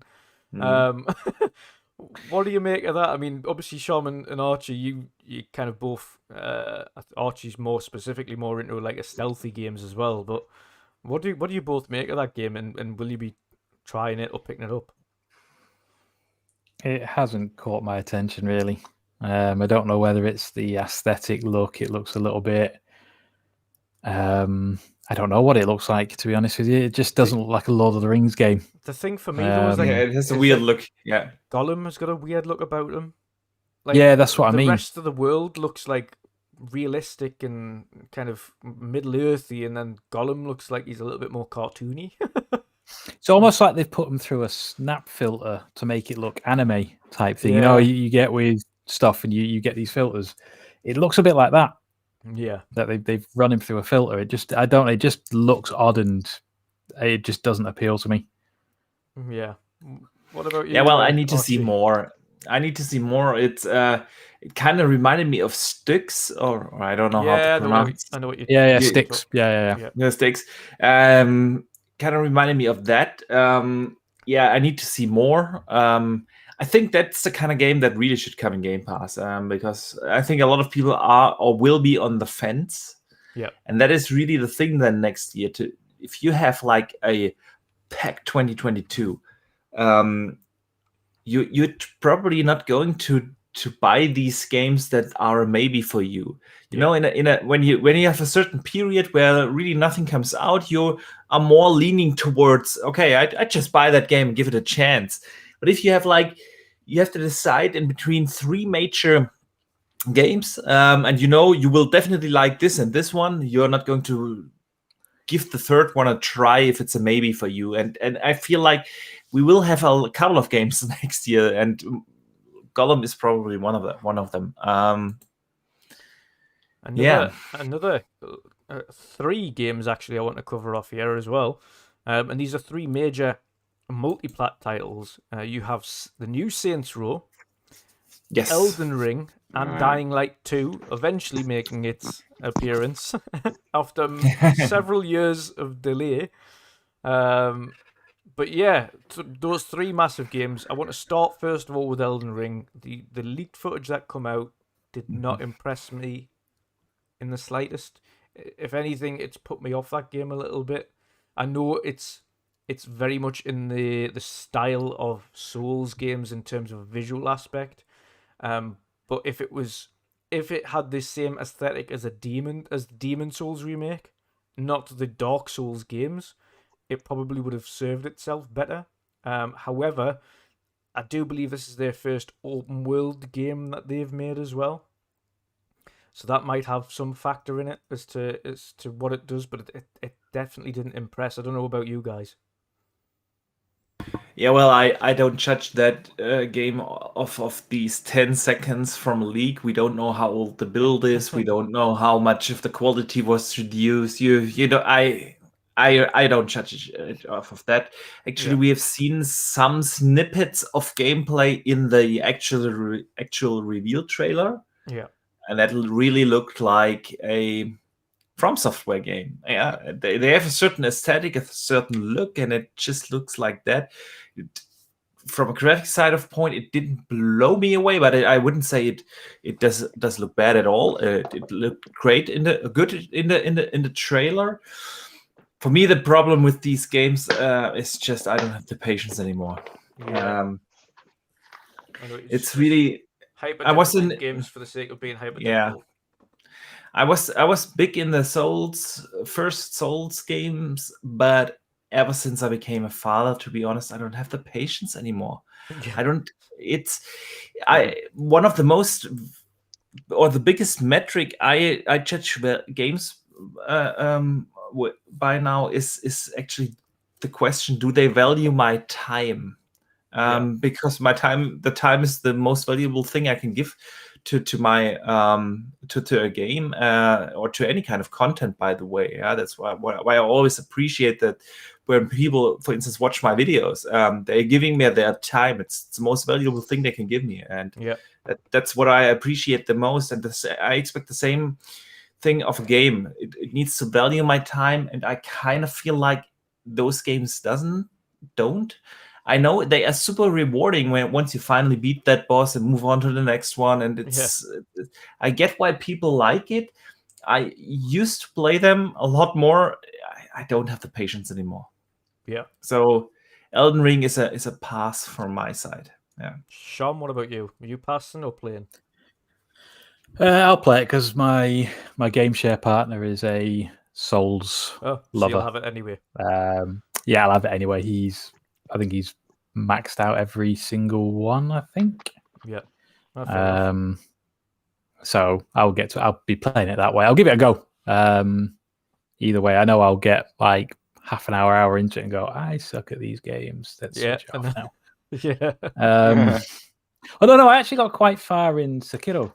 I didn't. I mean, the game looks brilliant. The combat with normal people I can handle. As soon as you get to a boss, I just suck.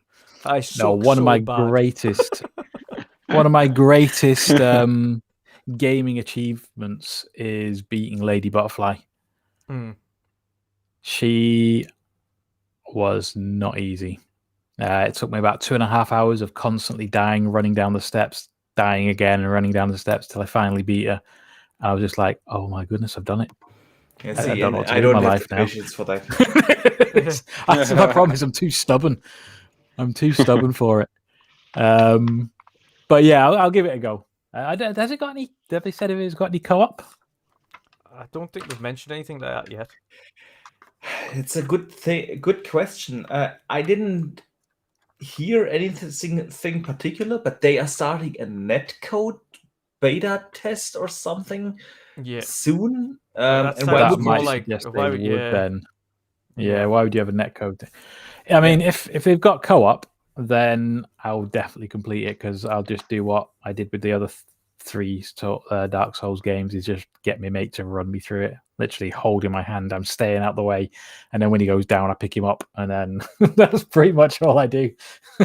Yeah, fair enough. Let's get on to 2 games that we probably will play then.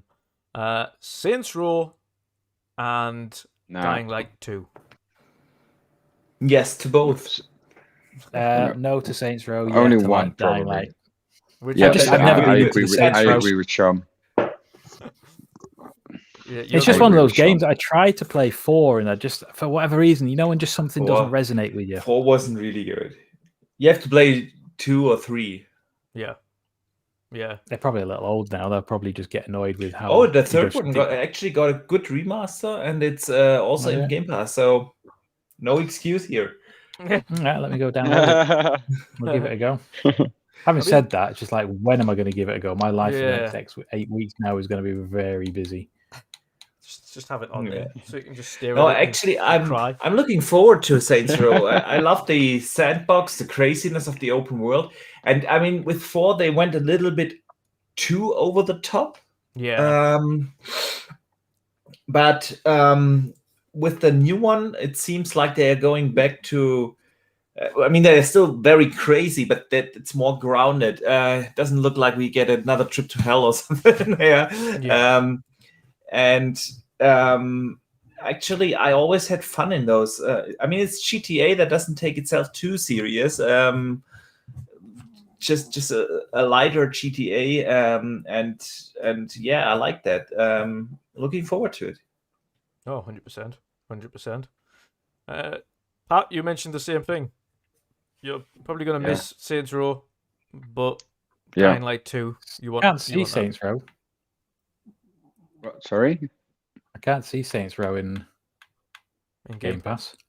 Have they taken it out? Ooh. Probably. No, but yeah, I'm not. I never ever played a Saints Row game, and I'm probably also not gonna ever play a Saints Row game. So What is it that that's a puts you no off for them? me. What is it that puts you off them? I don't know, like because in the past I played GTA a lot. Since a few years I don't even play GTA anymore. So I'm not. I don't know, like it doesn't triggers me to play it, or I don't like the whole. It's like Sean said, of like boxes. It's like a lighter GTA, but the whole GTA kind of thing, I'm done with that. So, Fair and enough. I never liked Saints Row. So, yeah, that's a no for me. But Dying Light 2, yeah, that's a game I definitely gonna try out. If it, yeah, for sure. Yeah. Yeah. And that does look really impressive, the new Dying Light 2. And of course, I've had plenty of time to work on it because it has had a number of delays. It went quiet for a very long time. Was it not like nearly a year in between when we got kind of an update on it at one point? Yeah, I'm a little bit concerned about it because I really enjoyed the first one, but it has been through development now. They also have, for anybody who isn't aware, there is a next-gen enhancement patch coming up for PlayStation 5 and Series X for the first Dying Light before the next one releases. I think it's coming out before the end of this year. So if you haven't already played the first Dying Light and you want to go and play the first Dying Light, it is going to get a patch shortly. For both. I thought it already had the patch, hasn't it? No. It had FPS boost. Yeah. Oh, okay. So it's getting a proper enhancement, a legitimate enhancement for next gen. So you can't say they haven't supported it. Oh, exactly.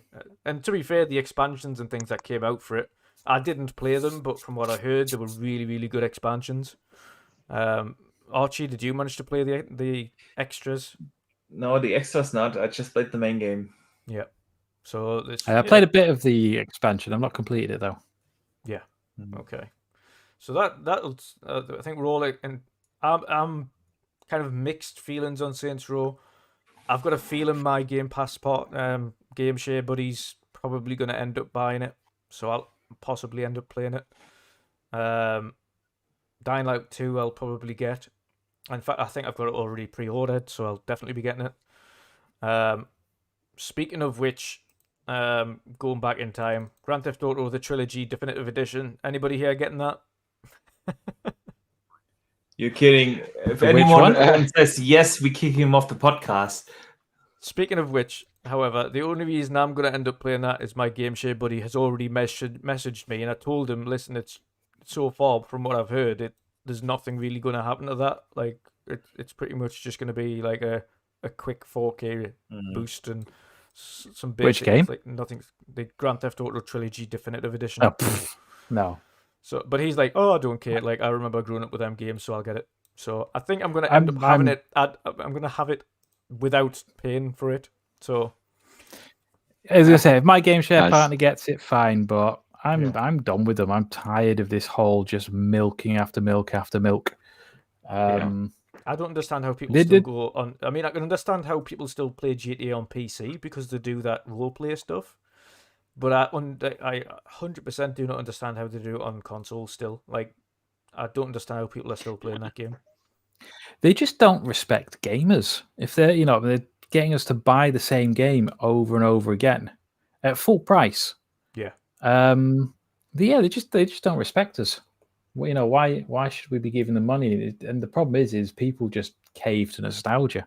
Oh, I remember playing this when this and they were my favorite games. It's just like, but they're not doing anything for your money. Like you said, it's just going to be slightly upgrading the visuals. It's not going to be like a GTA 1, but in GTA 5's graphics. Yeah. It's not going to be anything like that. So, no. Stop putting in the minimum effort and expecting the maximum output. Minimum effort, maximum returns. You know what the horrible thing is, though, and the sickening thing is, we know that they'll sell... Oh, do gangbusters. They'll sell absolute boatloads of it. It'll fly off shelves. We know it will because people like GTA. And just For like sure. Call of Duty, no matter how bad that game is, it will sell in the millions. I say even Call of Duty Ghosts did better than most games out there. Yeah, true. Dear me. By the way, what is so weird, if we look at the list of 2022 and if we look at questionable publishers, we need to talk about EA. There is basically nothing in that list from EA, and EA has actually a couple of things in the making. I mean, we know that the new Dragon Age is coming, we know that Mass Effect is coming, and we know that 2022 is the last year that they have the Star Wars license. Yep. So we expect, or the question really is, can we expect another Star Wars game? And also, maybe a new Battlefield, or also they've also got Dead Space getting remade. Dead Space, yeah, I think When's that's that due out? confirmed. I don't know. Is that confirmed? I thought that was like 22? Yeah, I thought that was early 2022. Let me have a look. I thought that was early Dead development from when they first talked about it. They were saying, I also thought it's early development. Yeah, I think it might, but obviously it's in a presentable state because they showed off quite a bit of it. So I think it's potentially maybe late 22, 23 maybe.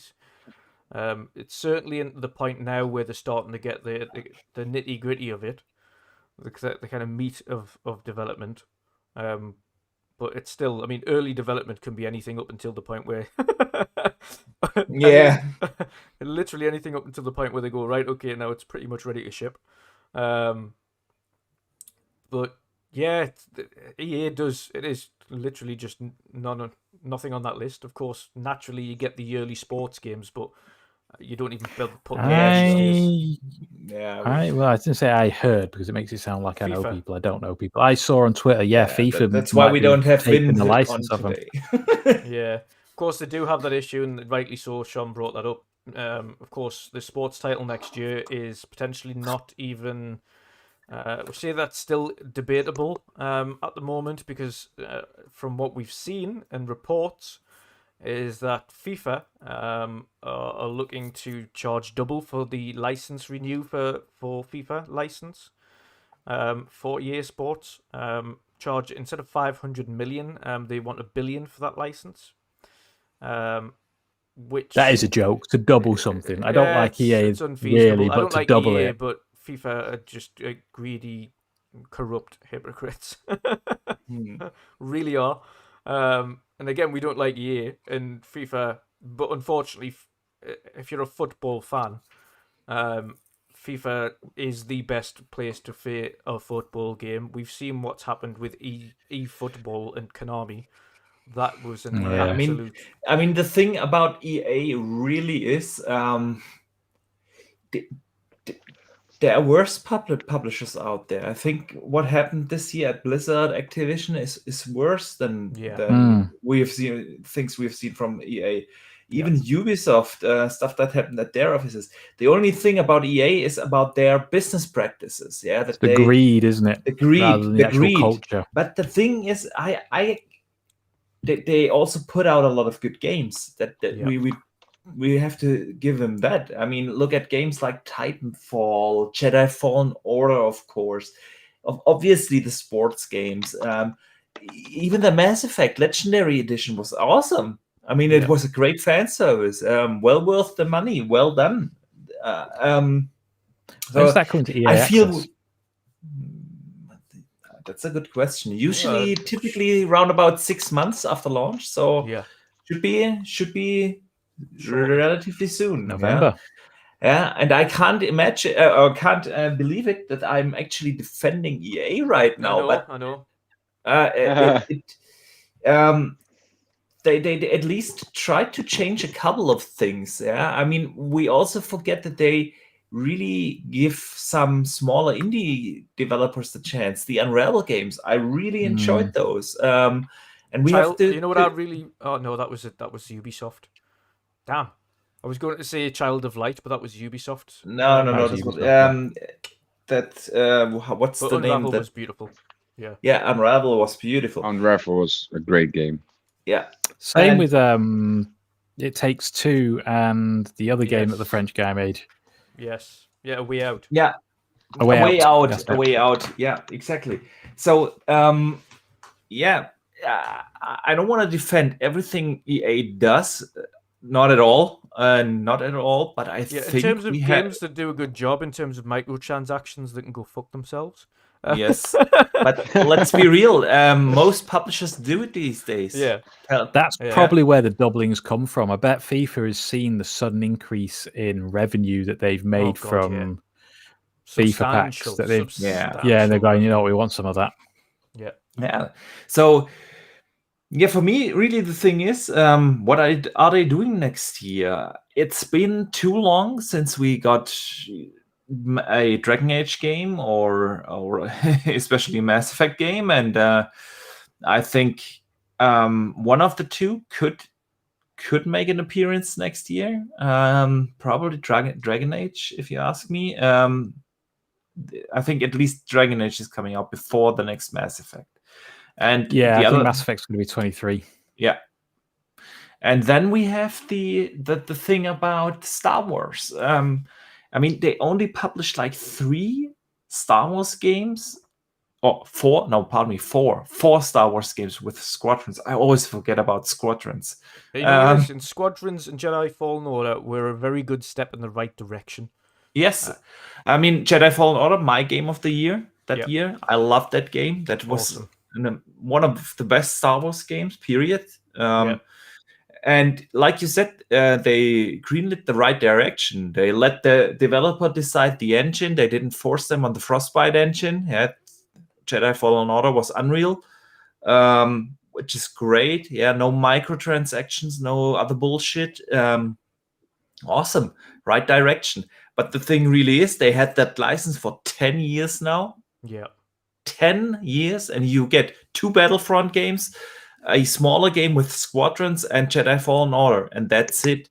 So I can't imagine that they don't have another game in the making in the Star Wars universe. And they kind of, I don't know whether they have to release that then in 2022 or if they have to pay an extra fee because the license expels. I don't know if they release it in 23 or beyond.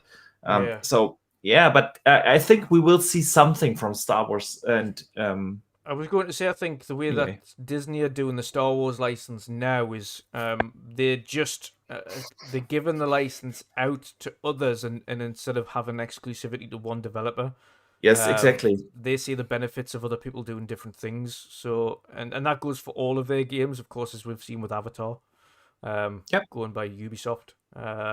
So I'm really excited. Technically be the same developer, Yeah. Star Wars, and but yeah, you're right. I made a video about that about like 2-3 months ago. They had the big interview with the head of not Disney, the head Games, but yeah, they Disney Games. Yeah, that guy who is in charge, at least for those. And it was a really interesting video, a really interesting interview he gave about the way how they think about the gaming industry now after they shut down their own studios and how they want to license out different IPs and basically their approaches now. To summarize it really quickly, their approaches now that they want to give the IPs to developers that make quality games, not the ones that pay the most money for it. So he actually really confirmed about something in that some IPs are going to indie developers. Actually, there are indie developers right now out there developing games in the Disney with a Disney IP. We don't know whether that's Mickey Mouse or something bigger, but I don't know. It's awesome. I think it's a good step in the right direction. And so I bet we will see a lot more Star Wars games over the next years. They've got so many IPs that they can do with Disney as well. Like it is literally. And I mean, he teased the Mandalorian game. Yes. He was straight. He was. I definitely recommend my video. Sorry for advertising it again, but no, go for it. I have to paraphrase now. I have to paraphrase now, but that he was asked about the Mandalorian game, And he said he's not confirming anything right now, but obviously that IP makes total sense to bring that in the gaming space. So something like that. It was very clear from the way how he phrased it that, yeah, something is in the making. Oh, 100%. I'm really looking forward to seeing what comes of it, because people have got to remember as well, from Disney on, not only are Disney not daft, but Disney know what they're doing in terms of entertainment. And from an entertainment perspective, they really know how to make something not only entertaining, but do it justice. Of course, Star Wars fans will tell you otherwise, but they're very entertaining films nonetheless, whether or not you liked the stories or the characters or anything like that. From an entertainment perspective, you can't say that didn't do well. But they know what they want from their IPs. They know they want something good. Not only do they want something good, they want something that they can proudly show off around their parks around the world, because their theme parks are their number one source of revenue. Outside of anything, like for instance, they had to shut for I think it was 3 months in different stages for their theme parks throughout the pandemic. And I think they lost something like $9 billion in revenue just for shutting for a couple of months. Crazy. That's crazy. Insane. So they know what they need to do, but also, as we've seen with, of course, the Disney IP coming into Sea of Thieves, with Pirates of the Caribbean, and of course I know that we're going to see more of that going forwards, with collaborations with them. They're happy to show that off and put that up in front of all their theme parks and advertise it in their stores and put things like that in. So that's what they want to do. They want to have these games that they can sell, that they can show off. They can do an extension of that video game in their theme parks or something like that, or work with publishers to create games for the theme parks. You name it. They want quality stuff. So it's going to be very interesting to see what it is that comes of that, and how EA then, with this additional competition from other developers, steps up to the plate and creates something unique themselves. Do they really take advantage of how well Fallen Order was received and push on and make a great second Fallen Order? But I mean, obviously everybody wants to see a second Fallen Order, but Pat, have you played all the way through yet, or have you had a chance to? No. Oh, you need to. Not yet. You'd love that game. Yeah, definitely. I think the development of Jedi Fallen Order is already confirmed. Actually, they said something like that they worked on the game prior to the launch of the first one. Oh, so they've already got the second one kind of ball rolling. Yeah. So the first one came out in 2019, and then we had like the pandemic and everything.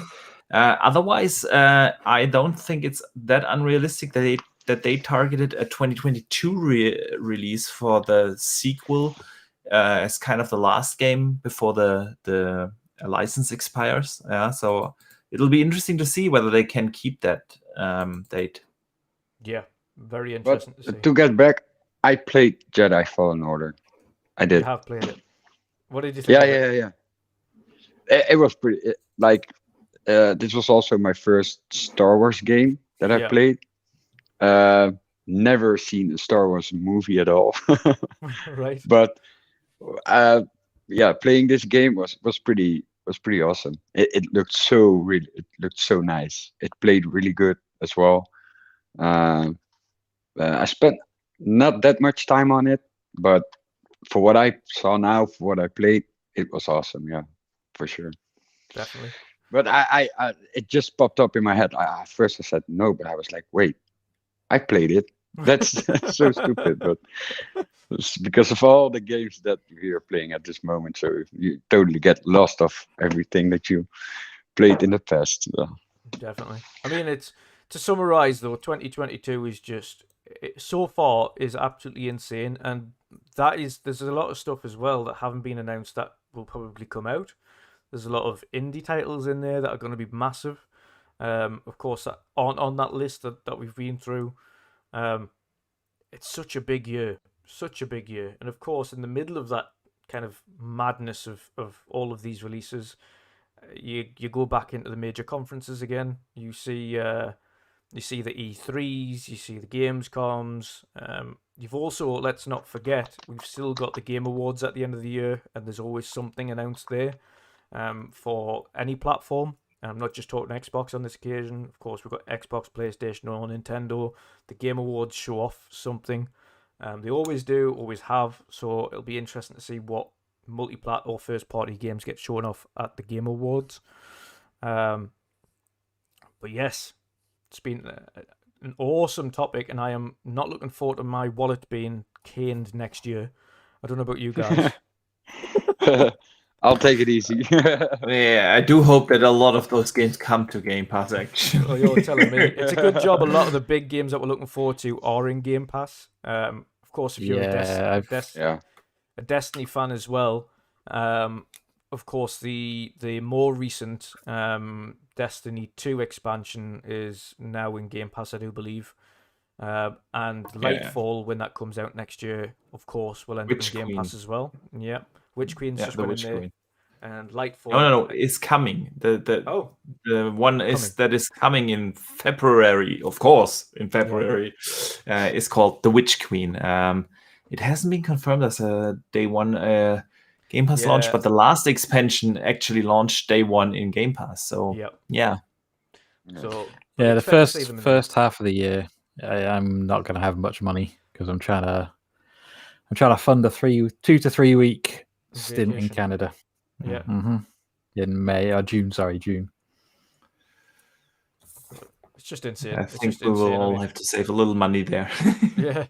As a year for gamers, like we started this off, it is just insane. I've not seen a year from a AAA perspective, and I'm obviously from multiplats, not just Xbox, not just PlayStation, but as a whole, we haven't seen a year this packed full of titles for a very long time. And of course, a lot of this boils down to things that have been pushed over the last year or so, due to the pandemic, that have obviously naturally been pushed back due to kind of work from home routines and things like that. It's ended up creating one of the wildest following launch years in history, really. It's just insane. And of course, this is all just after the fact that on an Xbox perspective, you've just had Forza Horizon 5 and Halo Infinite. And of course, then you've got the following content for them, both throughout 2022 as well. And one more thing we forgot to mention. I don't want to drag the show too long, but No, don't worry. We still have actually games for Xbox that are supposed to come out this year that we don't know of, like the Crossfire X campaign. Yes. From Remedy. Yeah, we have Xbox Remedy. Yeah, well, that at least has a release date in December. But we don't know about Crossfire X, and I bet that is pushed to 2022 as well. So yeah, and I'm really looking forward to seeing that. To be honest, that what we'd seen of it looked insane. It looked really good. Really impressive, and what they did show off of it, of course, they showed a little bit of CGI, but they also showed snippets of the gameplay from the campaign, and that gameplay just looked graphically, it looked so bonkers. It looked really impressive. But of course, Remedy are known for really producing some high-end graphical pieces. Of course, unfortunately, we know Quantum Break had its resolution cap there, and it did have kind of a look over it that was a little bit, but in terms of its actual looks, though, really, really good looking game. Of course, Control was a really pretty game. And no doubt this one's just going to hit that mark as well. It's going to be extremely impressive. I'm looking forward to seeing how that game plays and what the story is of that from a Remedy perspective. I don't know how they're going to, because it is this Remedy's real first FPS campaign? I think so. I mean, Max Payne were third person. What else did they have in the shooter space? Quantum Break, Control, obviously third person. I mean, Alan Wake, third person, and I don't think I'm missing one. Am I? No, I think that's it. I So think this is their I first think that's it. FPS Yeah. campaign. Yeah. Really So I'm interesting. really looking forward to seeing what they do with it. Really looking forward to it. And again, if it needs to be pushed back, it needs to be pushed back. And to be honest, I don't begrudge it if it does, because I'm going to be spending a lot of my time on Forza Horizon and Halo Infinite this year. Hey, come on, we have three Oh, yeah. shooters coming out this year, and I mean the year is now only 2 months left. Yeah, so Yeah. and we have Call of Duty, Battlefield, and Halo. So there is no space for Crossfire. Don't do it. Don't launch No, it this year. don't do it. Yeah. It would be the Titanfall 2 all over again. So Yeah, you're right. You are absolutely right. Do not go head to head with all them. and don't You're launch not it in gonna win. February either. So either launch it in January with a little bit of a early January. You know what? March before the might be a madness good starts. spot. Or March. And then straight after that, you've got Stalker 2. Yeah, true. Boom. Well, but Stalker 2 is probably not the biggest competitor in the shooter space, because Stalker 2 is really more of an horror RPG, open world kind of game Yeah. than that you play from the first person perspective. Yes, but still, so it's not really that hardcore shooter thing. And yeah, but you're right. March, April, probably the best spot.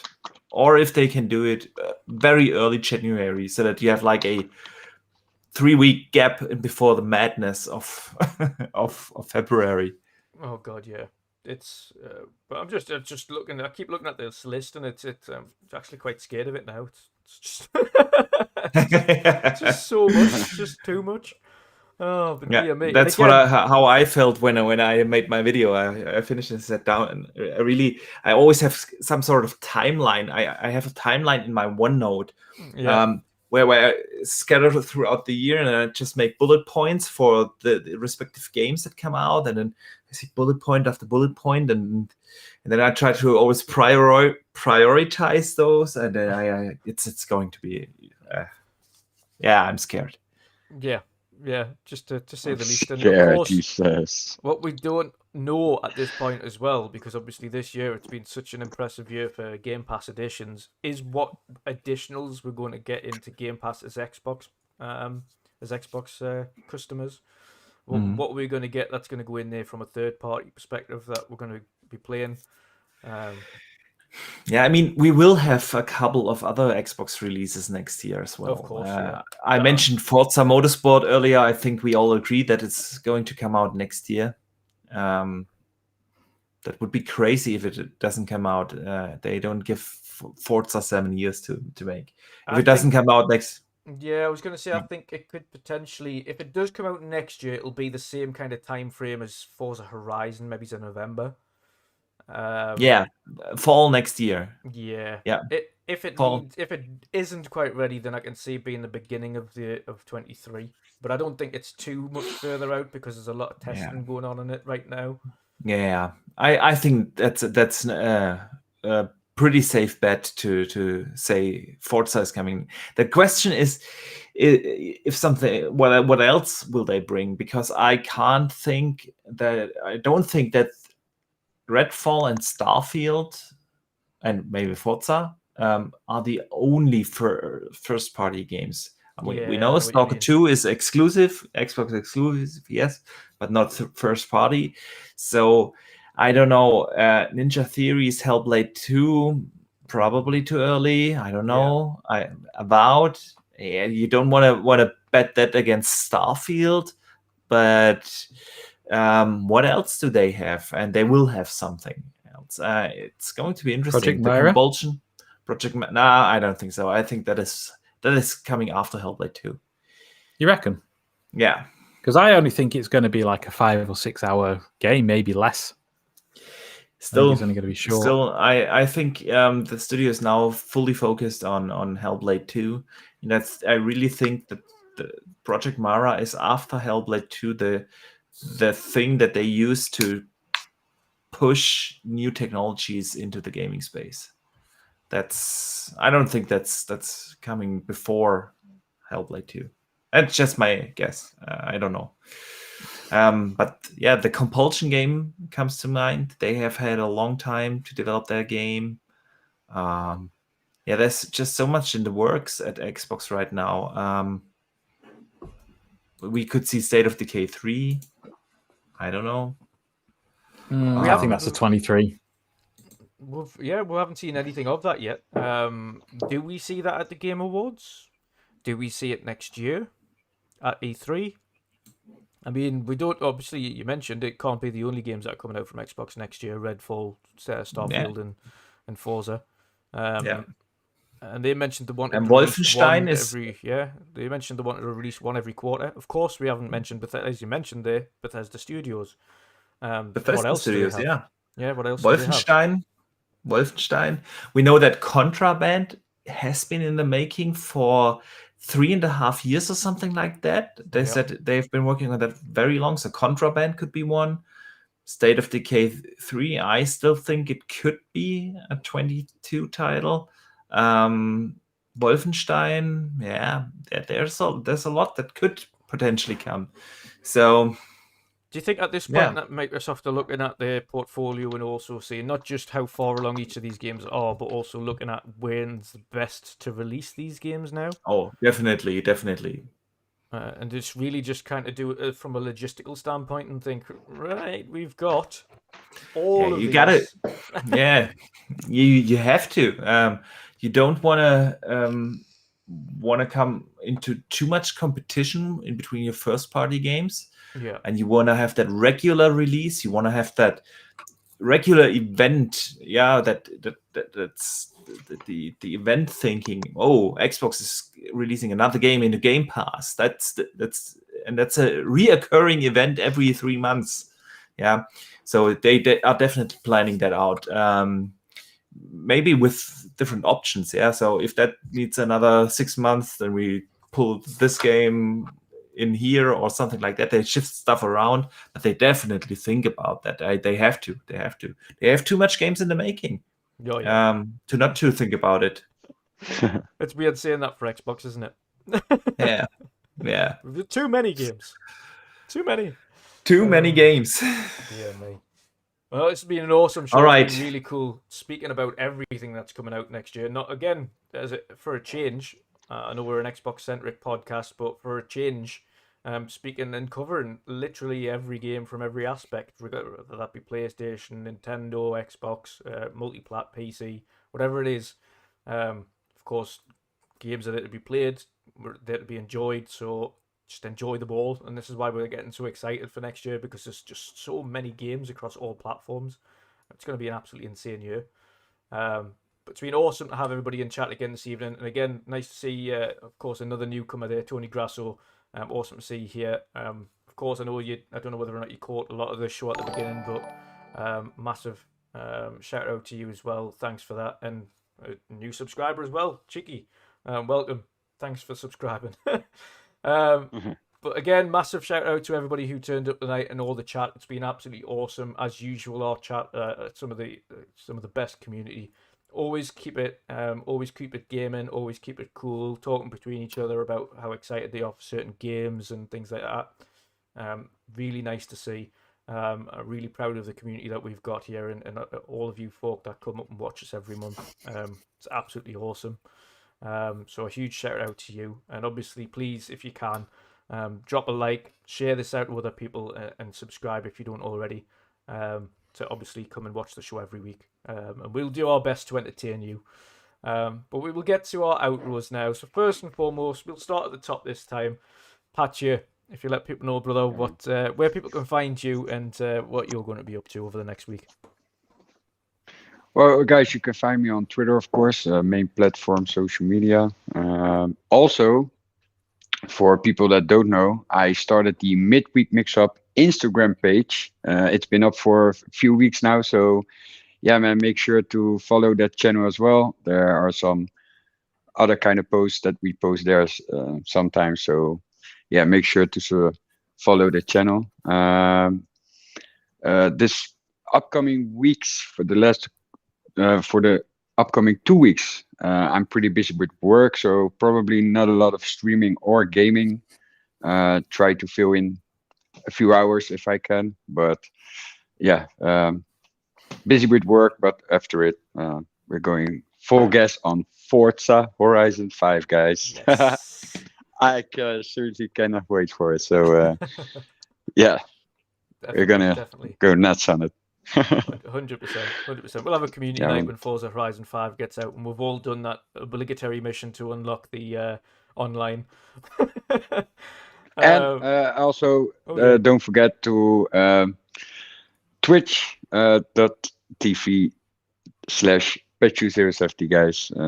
My platform where I stream. So make sure to hit that follow or maybe subscribe. So Definitely. If it's you've got been an awesome Amazon, show. if you've got Thank you. Amazon Prime, there is no excuse to not subscribe.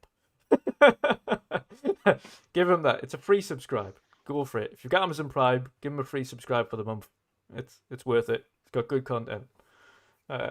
Yes. Next up, Boxenberger. I know you've also got a new video coming out. It's available for Yes. channel members now, but will be available, I do believe, is it tomorrow for everybody else? Tomorrow, yeah. It'll Where go they can live find tomorrow. you, brother, and what it's about. Yeah, Boxenberger everywhere. That's where you find me, of course, on Twitter, Xbox, PlayStation, and especially here on YouTube, where I do have my small YouTube channel. I think Small. no, it's relatively small. It's small but growing. And I truly appreciate that. I'm still so surprised that people actually like to listen to my stuff. And So deserved. It's the quality of you. your content speaks for itself, brother. I mean, that's undeniable at this point. It's obviously it's well deserved, and obviously further success to you as well. Thank you. Yeah, as you said, I have already uploaded the new video available for channel members right now and going live to the public tomorrow. Gonna be something everyone who appreciates Gamepass should look out for. And yeah, otherwise I will be playing a lot of Far Cry 6 over the next days. And yeah, that's basically it. I hope to be here next week again. No, most definitely, yeah. Fingers crossed. Fingers crossed. Yeah. Last but not least, Shomberlon. How are you doing, brother? If you just let people know where they can find you and what you're going to be up to. I know you mentioned beforehand with starting your new teaching role, etc. It's going to be a bit rough, but yeah, what you're going to be up to other than that. Yeah, I don't know. I don't know what next week's going to be like. If I'm hoping, because I'm just observing next week, I'm hoping to be here next week, but the following weeks, I don't know. Probably not the week after, and then maybe we'll see from there, just depending on what my workload is. Because I've got teaching to do, but I've also got a couple of reports to write up, like a 3,000 word report based on what I do there.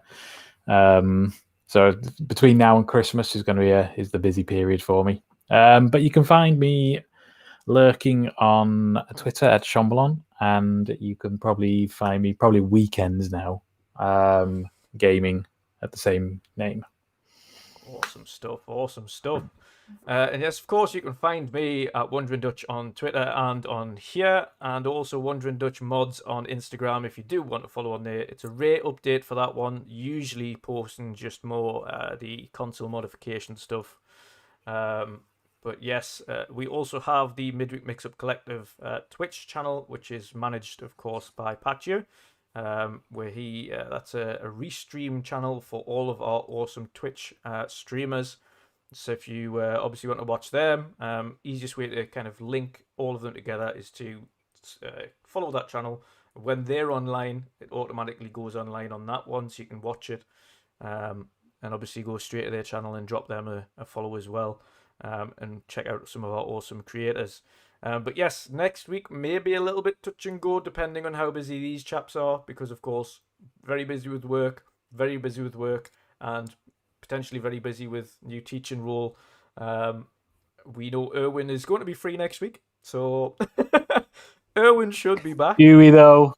Do we? So he should be back. And in the coming weeks, when things have died down, for Chris, we should have Chris coming back as well. But if next week, for any reason, of course, everybody happens to be just snowed under with their jobs, which of course can't happen. Life does happen, but you've got to pay the bills first and foremost. We will provide some other content, whether that be a gameplay live stream with some of our community, where we still talk games but also play games at the same time. Then we will do so. However, we will let you know in due course. However, it's been an awesome night. Thanks everybody for tuning in again, and we will see you all next week. Have a good one. See you later, guys. See you in a bit.